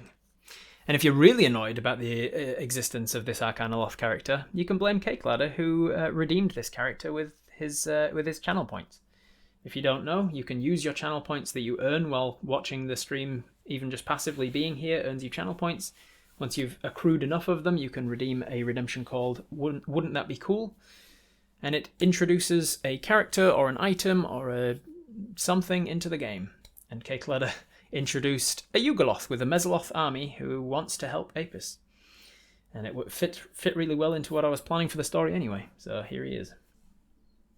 We can just kill him later on since we made sure he won't pass our debt on. You could try. So, about the fake me with my braces or gauntlets. The one that I'm calling Phopis. Any information? Says, if you want more information, I can certainly find out information about this fake Apis. Sorry, not fake Apis. This Phopis. I can certainly find out information about this Phopis, but I don't yet have information off the top of my head, and more information from me will come at more of a cost from you. Right, well, let's get on then. You're well informed indeed. And then you think to yourself, we should keep in touch, hoping that that'll get the character to show up again in the future. You're fleshing out your item now, so I'll be redeeming something soon. Cool. Just be aware that when you redeem something, it could be years before I end up redeeming it. Basically, it has to fit into the story. I'm not just going to shoehorn in something that doesn't make sense in the very next episode. I've got a long list of things that people have redeemed, and I introduce them when it makes sense for me. I don't think I specified it was an Arcanaloth, I just said a fiend. Yes, you did say a fiend. I think you said Yugoloth. And I went through the Yugoloths and decided which one made sense, and Arcanaloth made the most sense. Plus, they look really cool, because they're like librarian jackals. That's cool.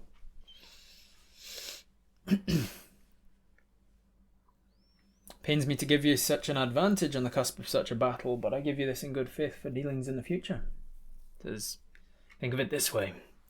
You're helping to keep me alive in the upcoming distraction. And he puts on this cloak over his robes. And he goes, maybe could get used to this. And then his form shifts into 2. He looks down at himself. Only 2. Disappointing.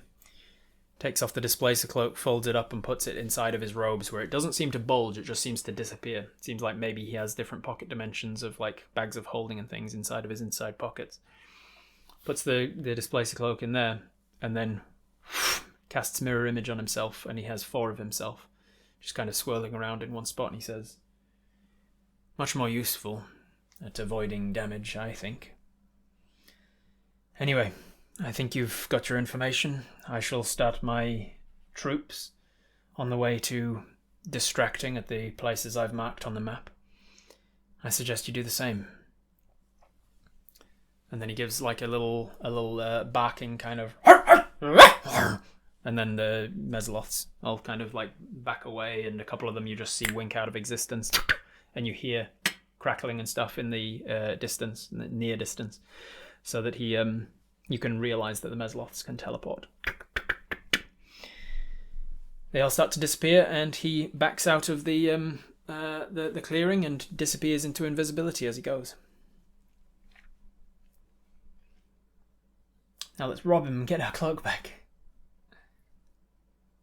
We leave the military strategy to Fang and whoever. Yeah, so that's why Fang has the map and is the specialist along with you. We don't need to spend the rest of this episode going like, what is sound military strategy? I'm not actually a military strategist. You have a ranger with you who is a ranger and fighter multiclass who has specialized in fiends. He has the scroll. You take a moment to look at the scroll with Fang. You see it's a very detailed of the very local area that you're in. When Glofau is down in the bottom right of the map, with north being at the top, and you can see that the top left of the map is the Lone Mountain, the mountain where the main portal is. You can see it's very clearly labeled as the portal, the main portal, and you can see that between them is kind of like an arc of a circle, essentially, like a wall that has been marked on of like the various different possibilities of the locations of the map, and you can see that he's almost drawn it like a scatter plot, where the more dense areas for portals are the more likely areas where you'll find portals. And then in a different coloured ink, he has marked on where the portals were this morning, and they are pretty much right in the middle of where the scatter plot is, where the density plot, I should say. So there's like a density plot graph of where the different portals are. You can see that there are 5 of them that jump around. He has got areas where there are slightly denser clusters that don't have portals currently, but where one could open up. He's also written on those, like in very fine, he's got incredible penmanship, craftsmanship, what's the word for like quillmanship? And he's drawn on them with arrows and suggestions of suggested sizes of your troops in order to create sufficient distraction. Down the bottom of the map, on an area that isn't actually map, is just an area for notes, and he's written on there a series of different known demon troops in this area that are just roaming troops without purpose, ones that have just come through, not necessarily part of the armies that Orcus has been sending through, not part of the regimented sort of organized attack that Orcus has been demonstrating.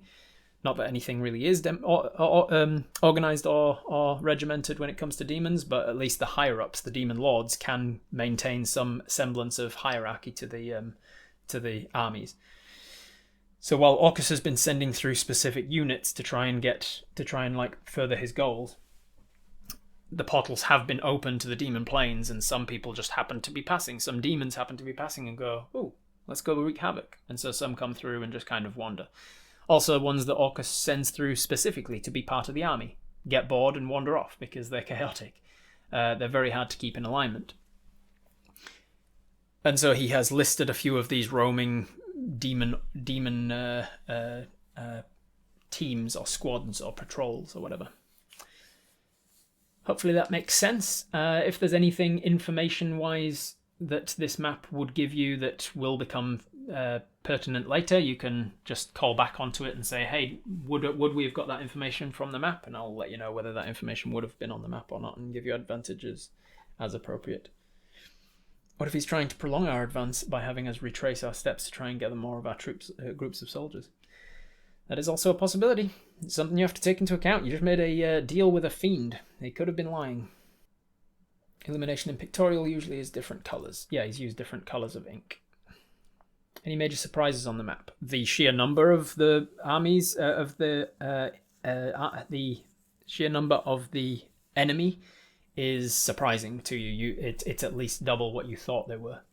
Can you draw us a version of his map? I absolutely can. I will take time off of my entire week this week coming, and I will make a map. Maybe that's what I do in Twitch details next week or something. If you guys are just listening to this now, by the way, if you're in podcast or YouTube, maybe you're unaware of Twitch Details. Twitch Details is every other week. The weeks that I'm not doing Twitch Tales, I'm doing Twitch Details, which is my world building stream. It's at the same time on my Twitch stream as Twitch Tales, but it comes every other week, and we do a little world building. This most recent weekend we worked on Shadridge, fleshing out a little bit more of the details of the town. The week before we worked on a different town called Pizglanta, an elvish town that's off to the west of where you are at the moment. So join us on my Twitch channel if you haven't already. Quick, Rob, sing us a montage so we can smash cut to the portal assault. We just jumped straight to the portal. Yeah. We need a montage. Hey, Fang, Minnie, either of you able to speak to the forest animals? I'm trying to think how we can tell the military how we got this information without actually telling them it's that guy. Might be able to just tell them this information comes with allies in the forest and kind of hint that it was from forest animals. Fang says, yeah, I can certainly talk to animals to a degree, and I can pretend like I can talk to animals. I don't think they'll question it too much if we tell them this information is classified. They understand military strategy, and we'll tell them where we got the information and why it's valuable. We could even tell them we interrogated a demon or something if we need. I don't think they'll doubt it if we insist that we need to act on the information now. If I'm honest with you, Apis, I think the hobgoblins are starting to get pretty desperate for ideas. They've been the front line of this war for more than half a year now. We can say that we used our detect portal skills and found it. That's very possible, yeah. You have abilities with detecting portals just from distance. Yeah, it's a whole thing I don't want to get into now, but yeah, I've got abilities with portals, and I can tell them that I've been researching this information myself. Forest animals drew this incredibly detailed map. No flaws in that story. Just so we can't disclose our source. Fair enough. So you head off back towards the mountain.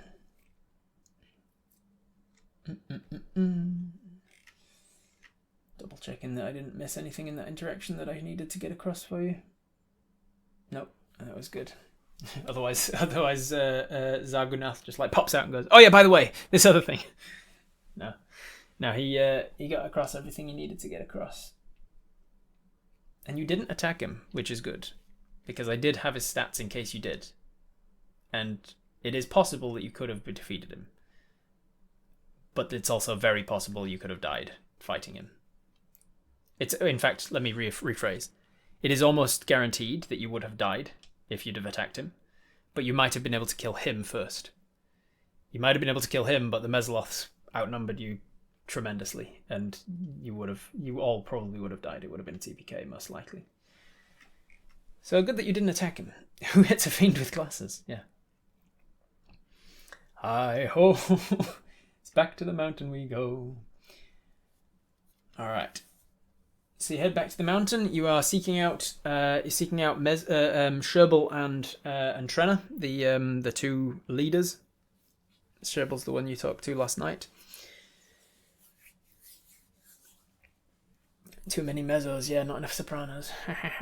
Singing terms. Sopranoloths, mezzoloths and sopranoloths, yeah. Altoloths. We have a bigger problem to deal with than picking a fight with one random fiend who's offering to help us. Yeah, I'd say so, but I wouldn't also put it past Apis to do something like that. I worry that we're making things worse, like the god mentioned. The gods have mentioned, isn't it a pity when you send someone to help and they make things worse?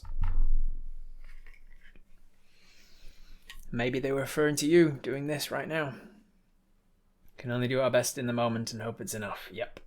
So, Apis, what's your plan? You're going to Sherbal and you're going to tell him this is what needs to happen, and it needs to happen now. You need to move people, get them out, get them on the journey. You need to attack here, here, and here.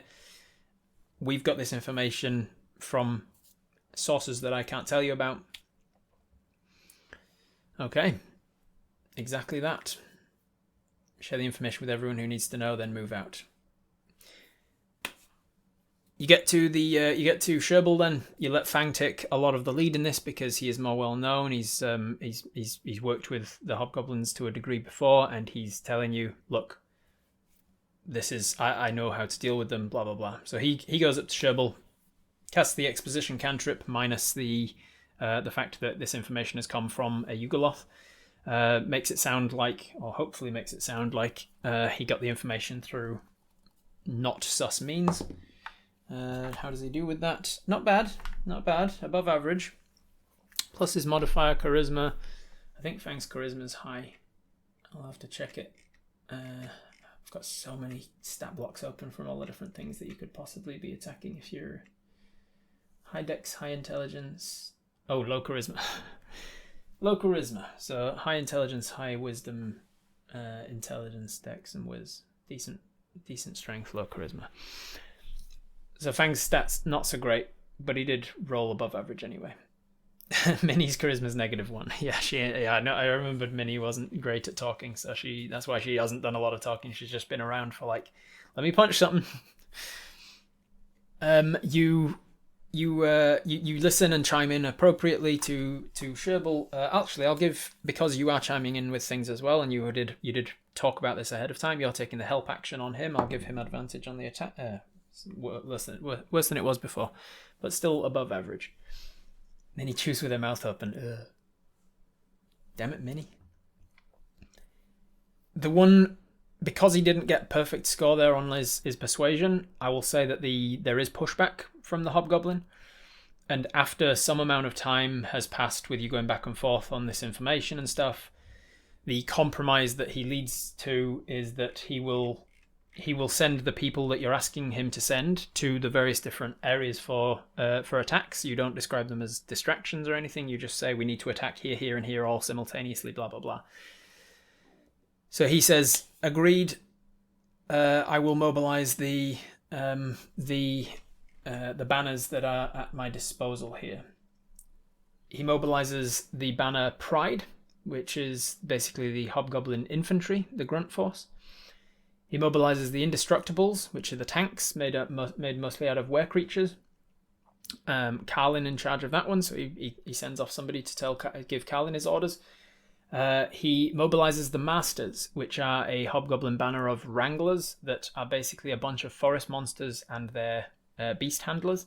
So there's some like tamed or captured monsters that the Hobgoblins have turned against their enemies.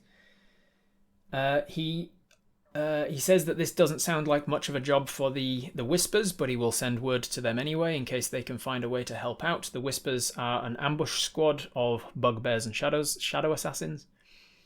And finally, he makes you promise, this is the compromise here, he makes you promise to take some of the members of Quick Feet with you. Quick Feet are the Hobgoblin names for basically the meat force, the meat shields, the goblin mooks, essentially. The goblins reproduce a lot quicker than hobgoblins do, and they reproduce in more number. They age quicker, so they become an adult or adolescent age a lot faster. So it doesn't take as much for goblin populations to regrow after wars and things. And so he says, you're going to take a couple of goblins with you. The reason they're called Quick Feet is that goblins, in mechanical terms, goblins can dash as a bonus action as well as on their actions. So goblins tend to actually be faster than a lot of other smaller races. And so they are nimble. They can dash or disengage as a bonus action, so they can get away. They can hide, I think, as a bonus action as well. And so they are tiny and can move quickly. And so goblins will become, he says that he's going to send two of the members of Quick Feet with you as part of B team until you get to a point where you are going, wherever your situation is, and then they're going to leave, kind of like Charlie did. They're going to be the ones to get the information and then run to report back the information to various others. He says that the two that are going to come with you are called, where are they? They are called Rak and Apus. And when you try to push back on, like, we don't want goblins on the B team, blah blah blah, he says, you don't Hobgoblin. What is Hobgoblin? Can't remember what Hobgoblin's based on. We'll do Russian for now. He goes, you don't need to worry. Apus has a lot of training under his belt. Apus is incredibly talented and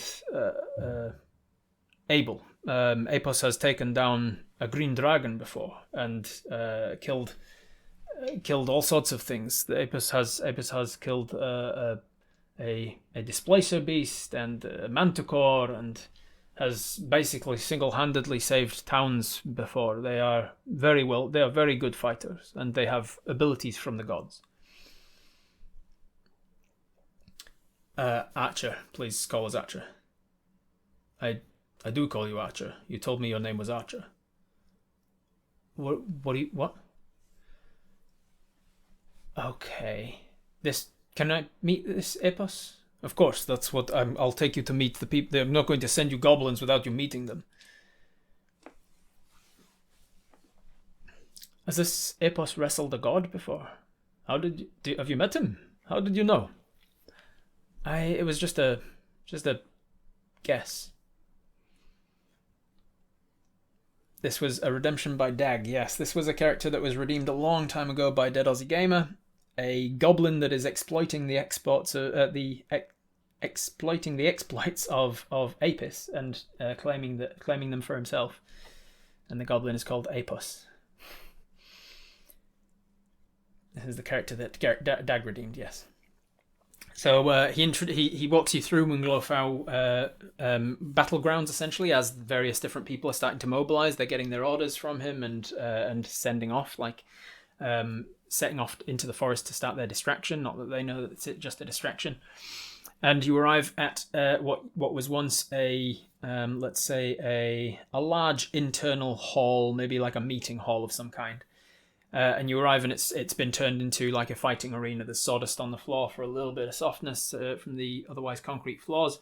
And the pews that were once in here, or the long chairs, have been pushed back against the outsides. You arrive in time to see that there's some kind of battle going on, like in a training battle at the moment. In the center there are two goblins fighting. One of them is a very small, scrawny kind of weedy little dude, but very fast and nimble and able to like dart down, duck behind the legs. I don't know if you've ever seen the sort of like funny partner thing where you start as like giving somebody a piggyback ride, and then one person has to stand still and strong while the other person has to do a full circuit around them. So you climb up and over their shoulder, and then you climb down their front and then through their legs and all the way back up to where you started without touching the ground. It's a very funny like little gymnastic technique. And this guy, while fighting, is able to do things like that, where he like nips up and down and around you and like grabs a hold and like gets onto the back so you can't do it. Whereas the other guy is kind of the opposite. He is huge for a goblin. Like, he is tanked out. He's muscly. You can see that he's been on a lot of fights. He's got a broken nose. He's missing all of his front teeth. He's got his jaw slightly dislocated. He's clearly got like a little bit of a limp, but he's still fast. You can see that he's nimble. He's still nimble and fast. He's been on the protein, yeah. Eventually, he manages to grab this guy and get him into a grapple, and as soon as he does, he just slams him over and hits the wind out of him. And then he pins his hand down to his chest and goes, "You concede." And he goes, "So you concede." And then the hobgoblin Sherbel says, "Rak, he concedes. He cannot speak. You've got your hand on his throat." Oh, takes his hand off. Okay, good.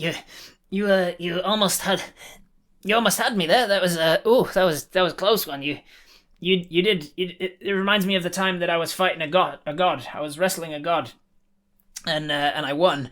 But there was a little bit of time that and Rak just turns around and leaves Apis on the ground, spluttering. Rak walks over to Sherbel and says, What news? What are we doing?" And he looks across to you two, and he says, Sherbel says the orders. I'm not going to repeat everything 100 times, but he explains what the situation is and says, "For now, you will be going with the B team, as they call themselves." Did you call yourself the B team in front of this guy? I think you did. Says you'll be going with the B team. Your job is to report back as much as you can. You are to keep Apis. Your job is to look after Apis and keep him from getting fucked up. And then Apus's job is to report back as quickly as possible with any information that you manage to glean when these guys get to where they're going. We are splitting our forces for a multi-pronged attack, and Rak says, I'm not sure this is a wise choice to split up all of our forces.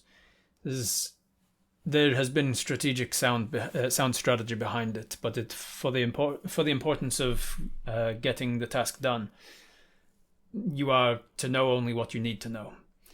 As such, information between people is limited, for good reason, and that's where you come in. The two of you are to stay alive and jump between the different factions, get between them, learn information, get on to the next one. You don't stay, you don't fight. You run from one place to the next, you get information, you pass it on. You make sure that we are all informed about what the others are doing at all times. I can do that. We'll look after him, you say. And the Hobgoblin says, I'm sure you will, while he's with you. But Rak will be able to look after him when he's not with you. Could put him in the line of fire. Some people are gunning for Apis. This guy is a nice distraction. Yeah. This guy could be useful. Yeah. So, you walk over to the guy on the ground. You've killed a green dragon, did you? It's strange how many familiarities there are in your story. You squint at him. Yeah.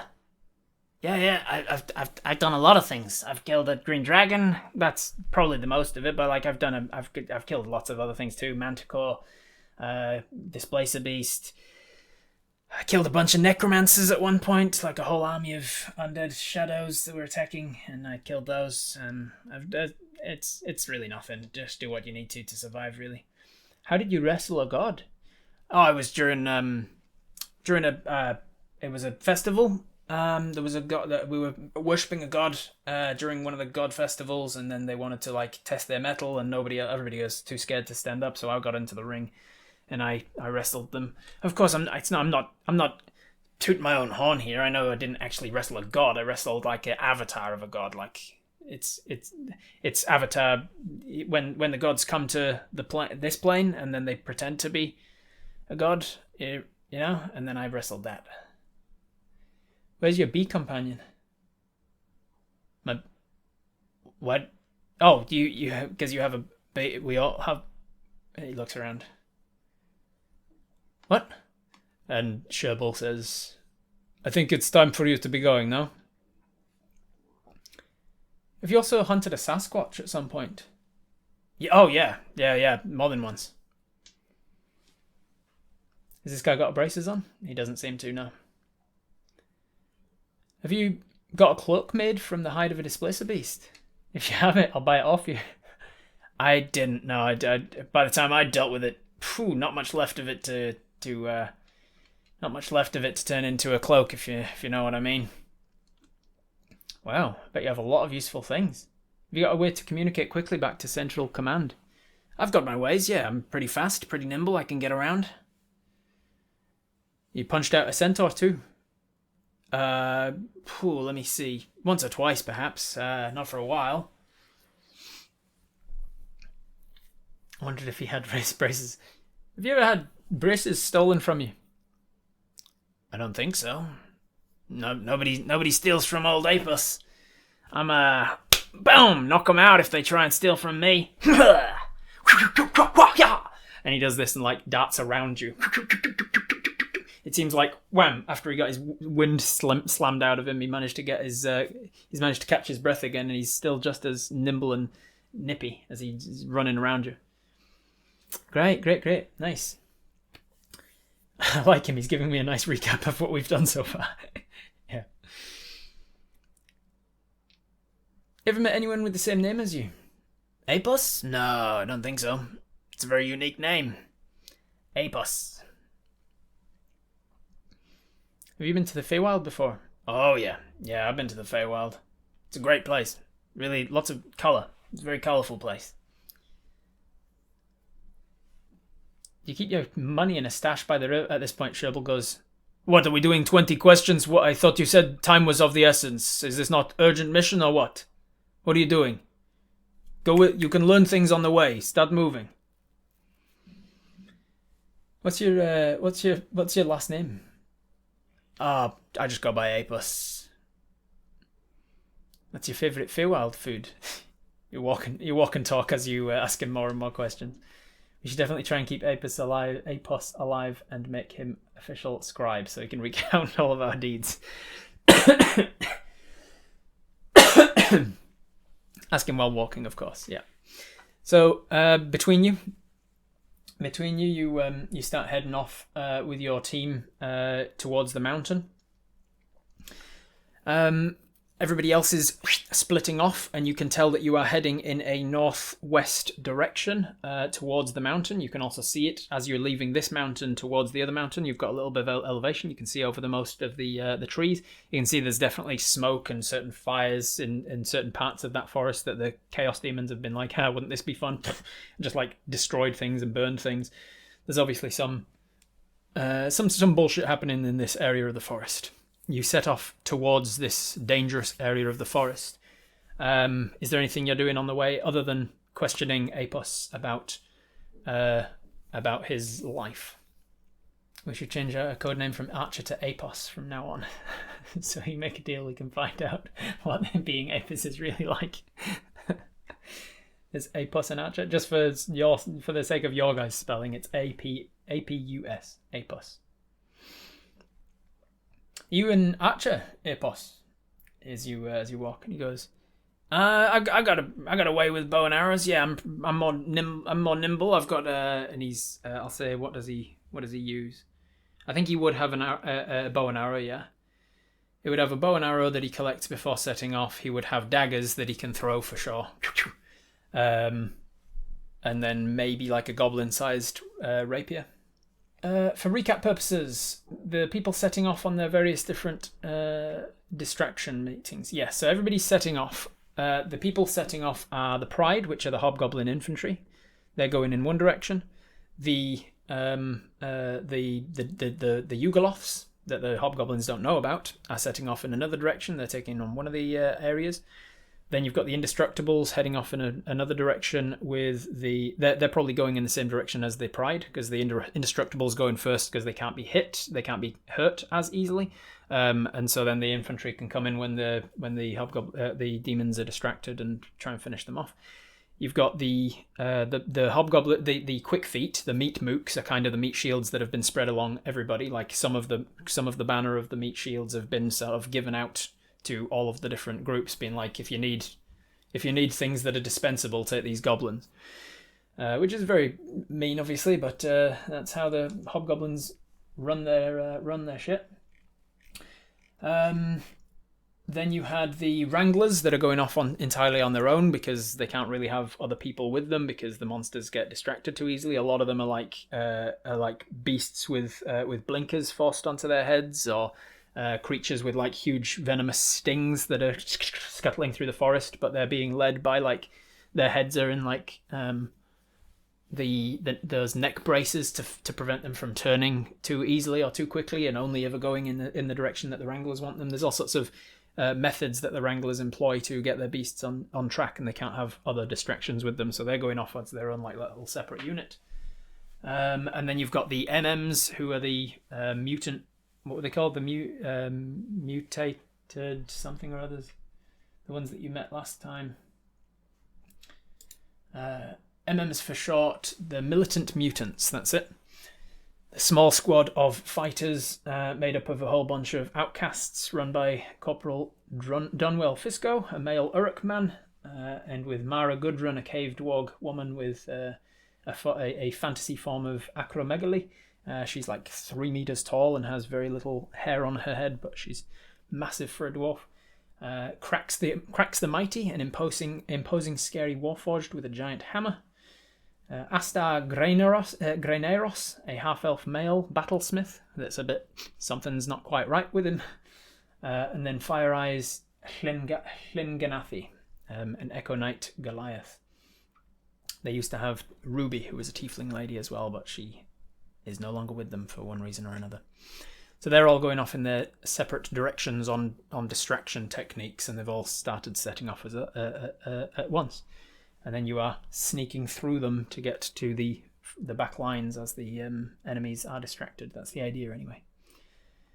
Yeah, the big muscly golem, goblin that's with you is called Raak. R-A-A-K.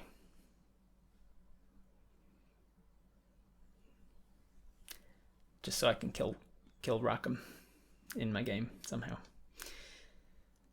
As I don't like this guy pretending to be us because that's what demons do. Pretending to be someone they're not. That's a good point.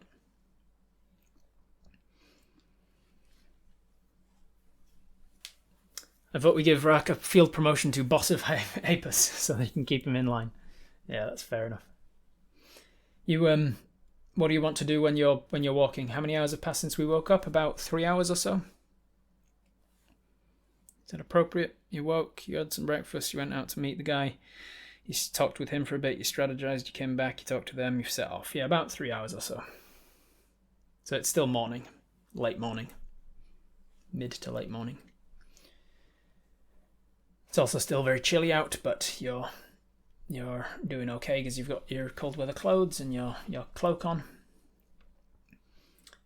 Could we get word back to Shadridge to muster additional platoons as well? Yeah, I'm going to say that you send off one of the Quick Feet army, one of the other goblins, and give him the, through Sherble, you give him the goblin the message to deliver to Shadridge via Dreftrosto, and just be like, tell them of what our movements are and start sending reinforcements so that by the time we're in trouble, the reinforcements are arriving. And he sets off into the forest as fast as he can, dashing as a bonus action and everything.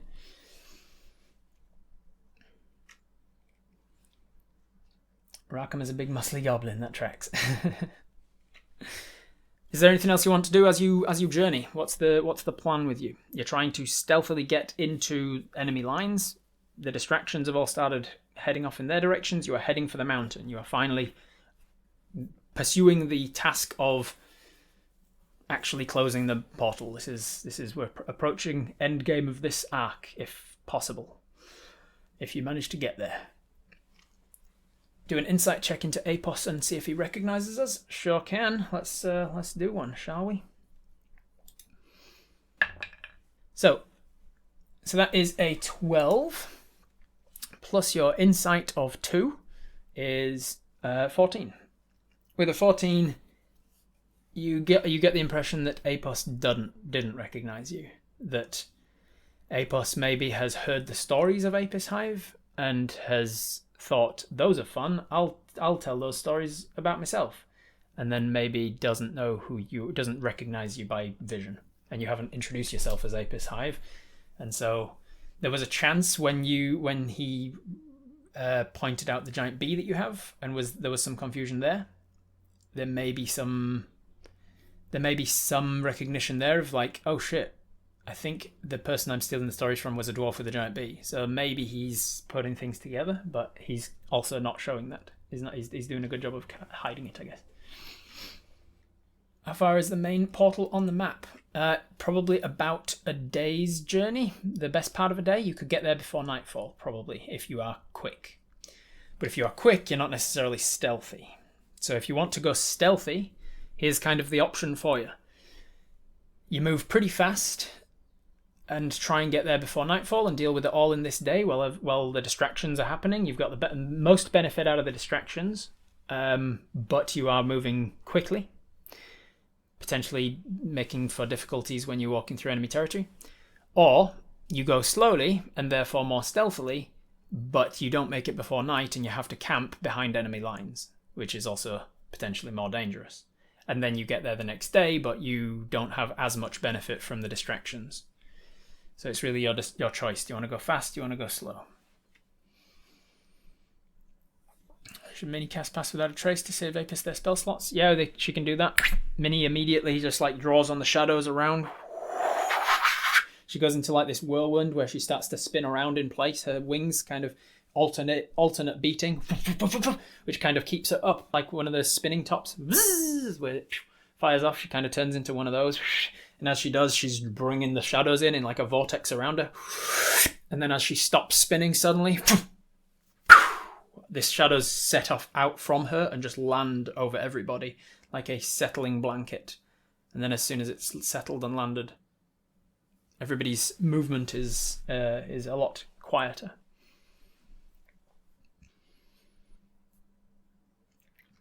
You remind me of someone. Have we met by chance before, Epos? And he says, I if we have, I'm sorry, I don't remember. So many people that I meet with. I travel a lot with all of my work. Anyway, we should probably be quiet as we move forwards now. And you hear Rock say, "That'll be the day."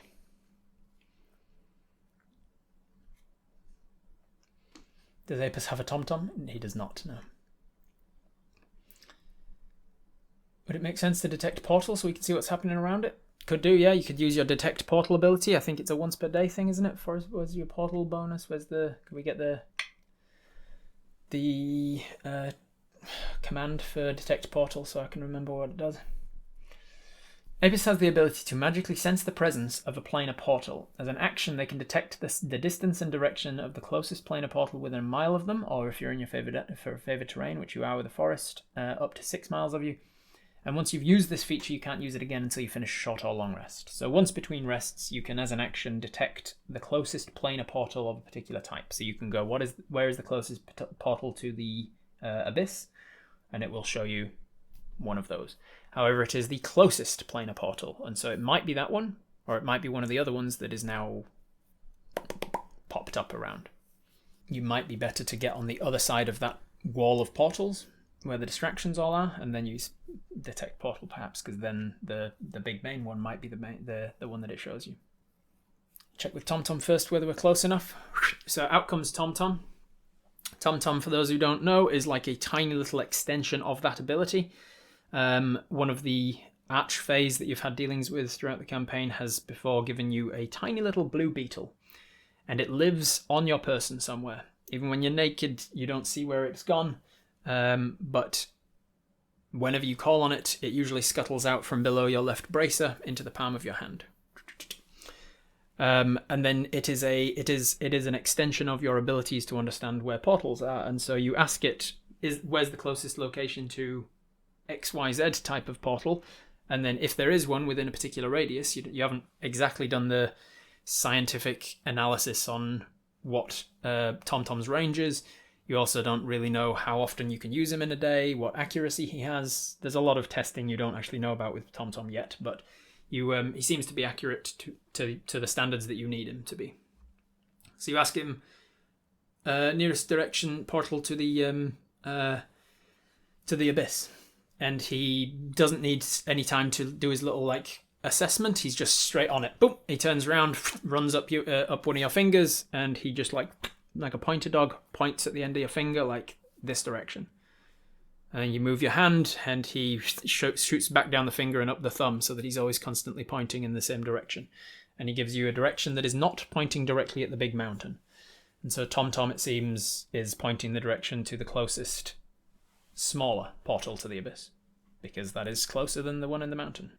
To close this portal, we are in a perfect world, drenching the area in holy water, praying, doing anti-evil stuff, and it's sorted, it's closed. Hopefully, yeah. You talk quietly to Fang on your way, asking, is there anything else that we should be doing to close this portal? And Fang says, look, we're kind of above my my area of expertise here. I know a lot about fiends, but I've never had to close fiendish portals before.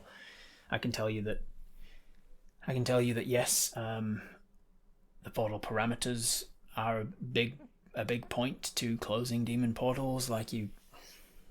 We just need to make this area of the land not resemble the other side of the portal.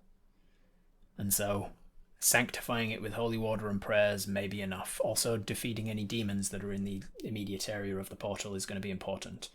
While demons still exist on this plane of the portal, the area you can't sanctify area where demons exist. Not without very powerful magic.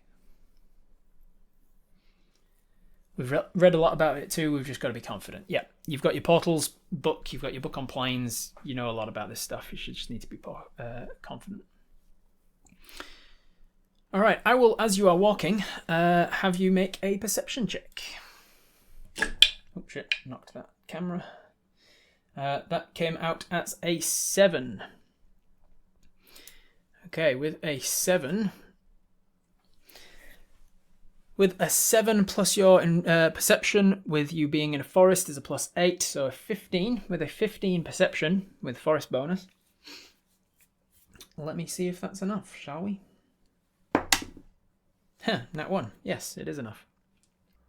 There is a noise that reaches your ears of a crack of thunder.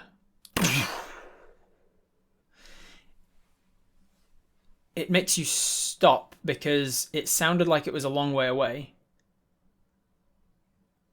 But also, you were just up a mountain at the start of this day, and you looked across to the other mountain where you're going, and the weather was pretty clear. And now there's thunder cracking. At first it sounded like a gunshot or something from a long distance away. It kind of echoes a little bit across the valley, but is taken up by deadened by a lot of the trees. But then you stop, and with the rest of you not making much sound because of Pass Without a Trace, you hear it again.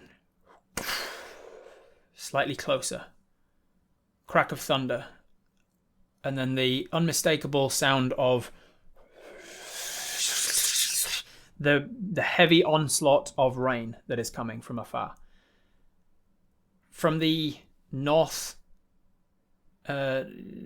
northwest by west direction from where you are, you see the horizons start to turn grey and cloudy and start to just move in your direction. And what's more is, underneath the sound of the storm coming, you hear the sound of drums.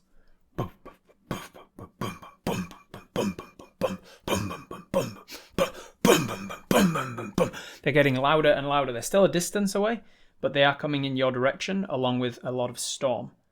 And then finally, accompanying the sound as well, is the sound of a horn. Some sort of a war horn. There's a forest rave party happening. Yeah, that's what I'm describing. There's a forest rave party.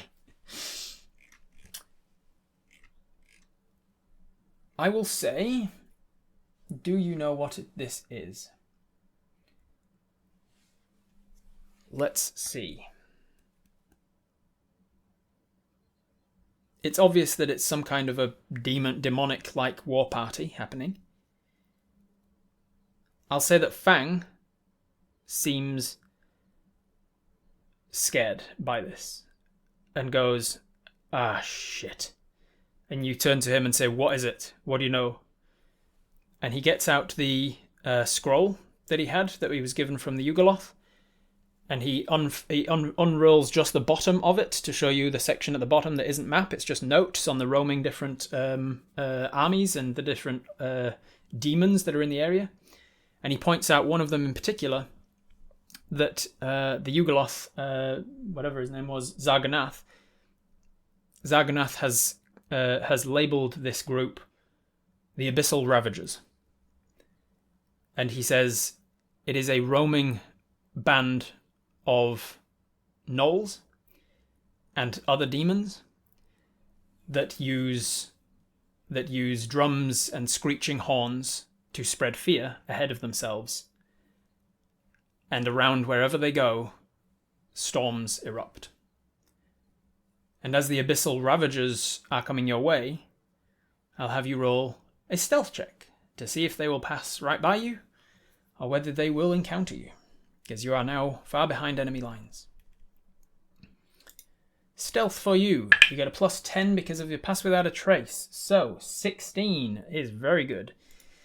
16 plus your 3 from Dexterity, plus 3 from this being in the forest, and forest being your favourite terrain, plus another 3 from your being proficient in it. So that's a +9 for your Dexterity. Onto 16 is 25 already. 35 with your Stealth Pass Without a Trace. Mel is on your back already so that she doesn't buzz. So she's also going to need to make a Stealth check now with Pass Without a Trace. She got a 12, which... Oh, sorry, wrong dice. Can't take your dice for Mel. She's got her own dice. Mel's dice is a 14, even better. 14 plus her 4 Dexterity is an 18, plus 10 is 28. That's very good. So 28 and 35 so far. Then we've got Fang. Fang did not do so well with a 7. 7 plus he is good at dexterity though, so let me find Fang again. I've got so many different things open. Fang has high dexterity. I can't remember exactly what that means, so I'm going to err on the side of in your favor and say 4 instead of 3. So I'll say that that's an 11. 11 plus 10 is 21. 21's still very good. Then we've got Minnie. Minnie's very good at stealth. Minnie is invisible straight up. Yeah, Minnie casts invisibility, and we'll wait to see whichever person is being loudest, and we'll cast invisibility on them. Mosh is with you, and because he's wearing your boots, has advantage on stealth. That's a good question. Thank you, thy fair lady. Can Minnie be invisible while casting Pass Without a Trace? With Mosh's advantage, he gets a 15 on the dice, plus 10 is 25, plus his stealth modifier, which is probably takes it to about 27. So Mosh is pretty good with a 27. Who else have we got? Minnie has advantage on her invisibility. It's a cloak that she's got. There you go. So Minnie, I'll give advantage on her invisibility. A 7 and a 10. So 10 plus 10 is 20, plus her stealth modifier, which is probably insanely high, right? Wraith, do you still have Minnie's information? Because I can look her up if not. For those who don't know, Wraith in the chat played Minnie in one of my non-streamed games once. She's got a plus 9, thank you. So she gets a 29 from a 10. That's impressive. Then that's everybody except the goblins who are with you. The goblin, they don't get advantage. Apos has a... there it is! Apos gets a nat 1. But they are very stealthy, so they would get they'd have the expertise in stealth. So they would have a plus 6. They'd have a plus 9. So 1 takes it to a 10, and then Pass Without a Trace takes it to a 20. So Apos rolling a nat 1, gets a dirty 20. So dirty 20 is the lowest stealth so far. And then finally we have Rak. Rak is going to roll his stealth. Leave Apos behind as bait to give the rest of us a running start. That could work. If the goblins kill this, ruin this, can we kill him ourselves? There we go. 8 on Rak's dice, plus 10 is 18, plus his modifier of, I think it would be a 18, 19, 20, 21, 22, 23, 24. 24. So 24 for Rak. Okay, Pass Without Trace, saving the day, I think. So we have a 20, a 21, a 24, a 25, a 27, and then like a 35 for you. So across the board, from 20 to 35 is your range of all of your stealths. So very good stealths overall. Is your intent, Apis, since you're the leader of Team B and everybody's looking to you to be like, what do we do? Is your intent to just stay where you are, stay still, nobody move, have them move past you and just wait for them to get out of here? I don't need to outrun them, I just need to outrun you. I will tell you as well, by the way, that in case anybody hasn't picked up on it, the Abyssal Ravagers could be a case of being killed by your own creations. Because way back in the day, we're talking years ago, I was doing a Robert Reed's of one of the books, I think it was Xanathar's Guide to Everything, maybe. And they introduced a whole bunch of new gnolls in that book. And there was a section on gnolls that said, making a gnoll party. And so on camera with you guys, we rolled dice and we rolled on the table of what a gnoll party could be represented by. And we came up with this enormous group of very dangerous gnolls. They have some demons with them. They've got some Fang Pack Lords. They've got some Gnoll Hunters. They've got some Flesh Gnawers. They've got a whole bunch of regular Gnolls. They've got a bunch of hyenas with them. And they've got a little bit of runic magic, and they represent themselves with like a rune tattooed into their own foreheads and stuff. So The Abyssal Ravagers have been in my list of things to include for a long time, and it has finally become appropriate enough to use them. And so if you go back and find the party where we made the stream or the highlight or whatever where we made the Abyssal Ravagers, if you can even find it, you'll know exactly what they're made up of and just how dangerous they are. We don't need them alerting anyone to our presence if we can help it. We have bigger priorities than this one party. Yes, that is exactly right. They are a roaming party. You are getting to behind enemy lines at this point. Lay low and warn the goblins. If they make a sound, they won't live long enough to regret it. They both... If we run, they'll find us definitely. Quick pause while we find and watch that stream. Give them a wide berth, keep moving. Interesting. Let them pass and use them as cover, because they would be making a lot of noise. The other, that might be a good idea. Like follow along in the Abyssal Ravagers in their wake, and just like use them as a slipstream. That could work. We need to lay low stealthily because their drums, horns, and thunder seem to be to cause one to fear and run, and then the chase begins.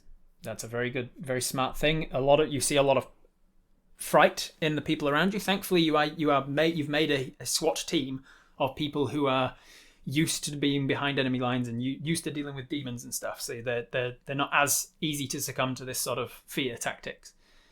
But still, it's threatening. You've got an entire storm rolling in that these guys somehow can control, and they also are banging war drums and screeching horns. I think a lot of people are saying pro hiding, pro hiding, pro hiding. Cowardice is king. Exactly. All right. I like slipstream in their wake. Cool. So that is the plan. You let them get closer. You stay hidden. You get into a place where the majority of your party, the B team, are doing their best to remain hidden. You see that Apos is a little bit scared and is not doing as good a job of your as your hiding, but is still doing okay with the pass without a trace. We'll get a. I'll say that because you're the leader, you're somewhat you're a ranged guy though, so maybe you don't want to be at the front. I think as tank, Mosh wants to be pretty close to the front in case anything happens. He can like jump out first, so Mosh is pretty far forwards. Fang and Minnie are kind of off to the side, but again in a position where they can jump into the front if needed, because they're also melee focus. If Minnie casts silence on anyone, it should be Apos. Yeah, yeah, that's fair enough. Apos is because his job is to run away and tell people what's happening when he needs to, and also because he's not doing so well with his nerves and his hiding. I'm going to say he's put way back at the back. You make sure that he's like way out of the way, and then Minnie casts silence on him to just like help him out. See if that turns his nat 1 into something better. 15 plus his 19 takes him to a 34. So with the silence, it becomes almost as stealthy as you. Without it, he would have been fucked. He would have been more fucked. And then finally, I think you, Mel, and Rak are all pretty close together. And Rak, as they're approaching, you see them. You start to be able to smell the sounds. Smell the sounds. Yeah, Apis suddenly becomes synesthetic. You start to smell the senses of decay and guts and gore and blood, because they just like bathe themselves in it and they love it. Gnolls are very vicious and bloodthirsty as kind of their main representation. So you start to smell that. You hear the almost deafening sounds of thunder, rolling thunder, and the rain starts to really drive down, and you're starting to get drenched as well, which is helping with deadening the sounds that you're making and such. Pass without a trace from a different person, isn't it? Pass without a trace came from Minnie as well. Silences concentration. Does that mean pass without a trace drops? That's a good point. She can't do both, I guess. You could cast pass without a trace if Minnie casts silence. I'll say that you cast pass without a trace if Minnie wants to cast silence. So it's up to you guys. You can choose. You can say to Minnie, like, let's say Minnie flits over to you before they arrive, and like basically has to scream in your ear, like, I can make him quiet, and make him quiet if you make the rest of us stealthy. And you say, okay, yeah, let's do that. And then you cast, before she drops it, you cast Pass Without a Trace. One of your 2 spell slots, second level spell slots gone. And then she casts Silence, so that you've still got the Pass Without a Trace sim bonuses from before, but she casts Silence. She has to scream into her ear, I can make him silent! Over the deafening sounds of the rain driving down and stuff, but you... Suddenly an area of the forest just where he is becomes silent, so it gives him advantage on his stealth. And the gnolls are passing through. You can now see them. They are within like 100 feet of you, most of them. I will tell you, so that you don't have to go off and find that stream, that you can see. I'm not going to give you exact numbers, but you can see that there are, including hyenas, things that you recognize as gnolls. Gnoll creatures, gnoll-like hyena men, and other things that are walking with them, including some things that you guarantee are some kind of demon that you don't know about, and some things that look like undead that you haven't seen before. You can see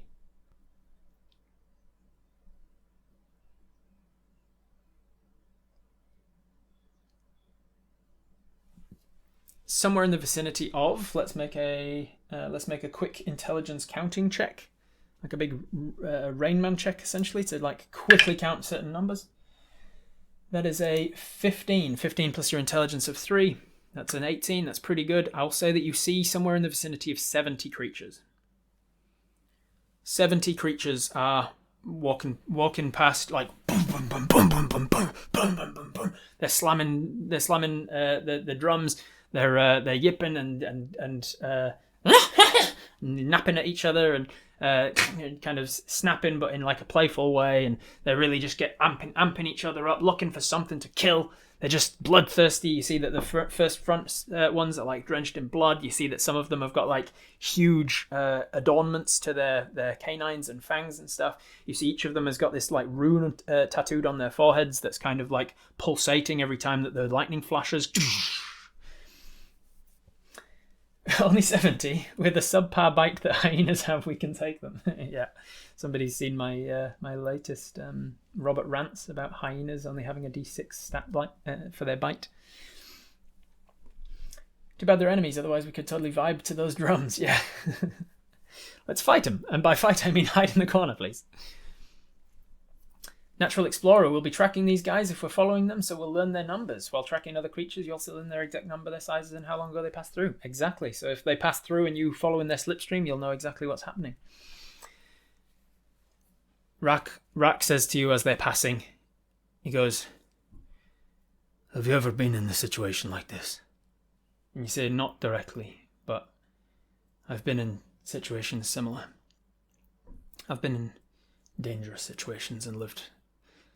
"Have you been outnumbered significantly and lived?" You can hear some fear in his voice, maybe. He says, you say, "Yeah, I've been outnumbered." He says, "Yeah, I have my fair share of situations where I've been at fear of death. But I've lived. There was this one time that we outnumbered a guy. Significantly outnumbered a guy. But they came in to our camp. Our goblin camp. And they attacked almost single-handedly. They took out my boss. They took out so many of my people, my brothers. They interrogated me. They shoved their fist in my mouth and tied me to a tree for dead." And Apis, you feel a knife slip between your ribs. As Rak, who used to go by Crack, when you interrogated him and broke his teeth with your fist, stabs you in the back, and then leans real close and says, "Try screaming for help from the others. See what that gets you in this situation." And that is where we're going to pick up next time. Thank you for joining me, everybody. I'll see you in episode 98. Are you finding this story really exciting, but you wish you were there to actually direct the story as it happens? Well, you can join in live and be part of Apus's hive mind over at twitch.tv/Robert Hartley GM.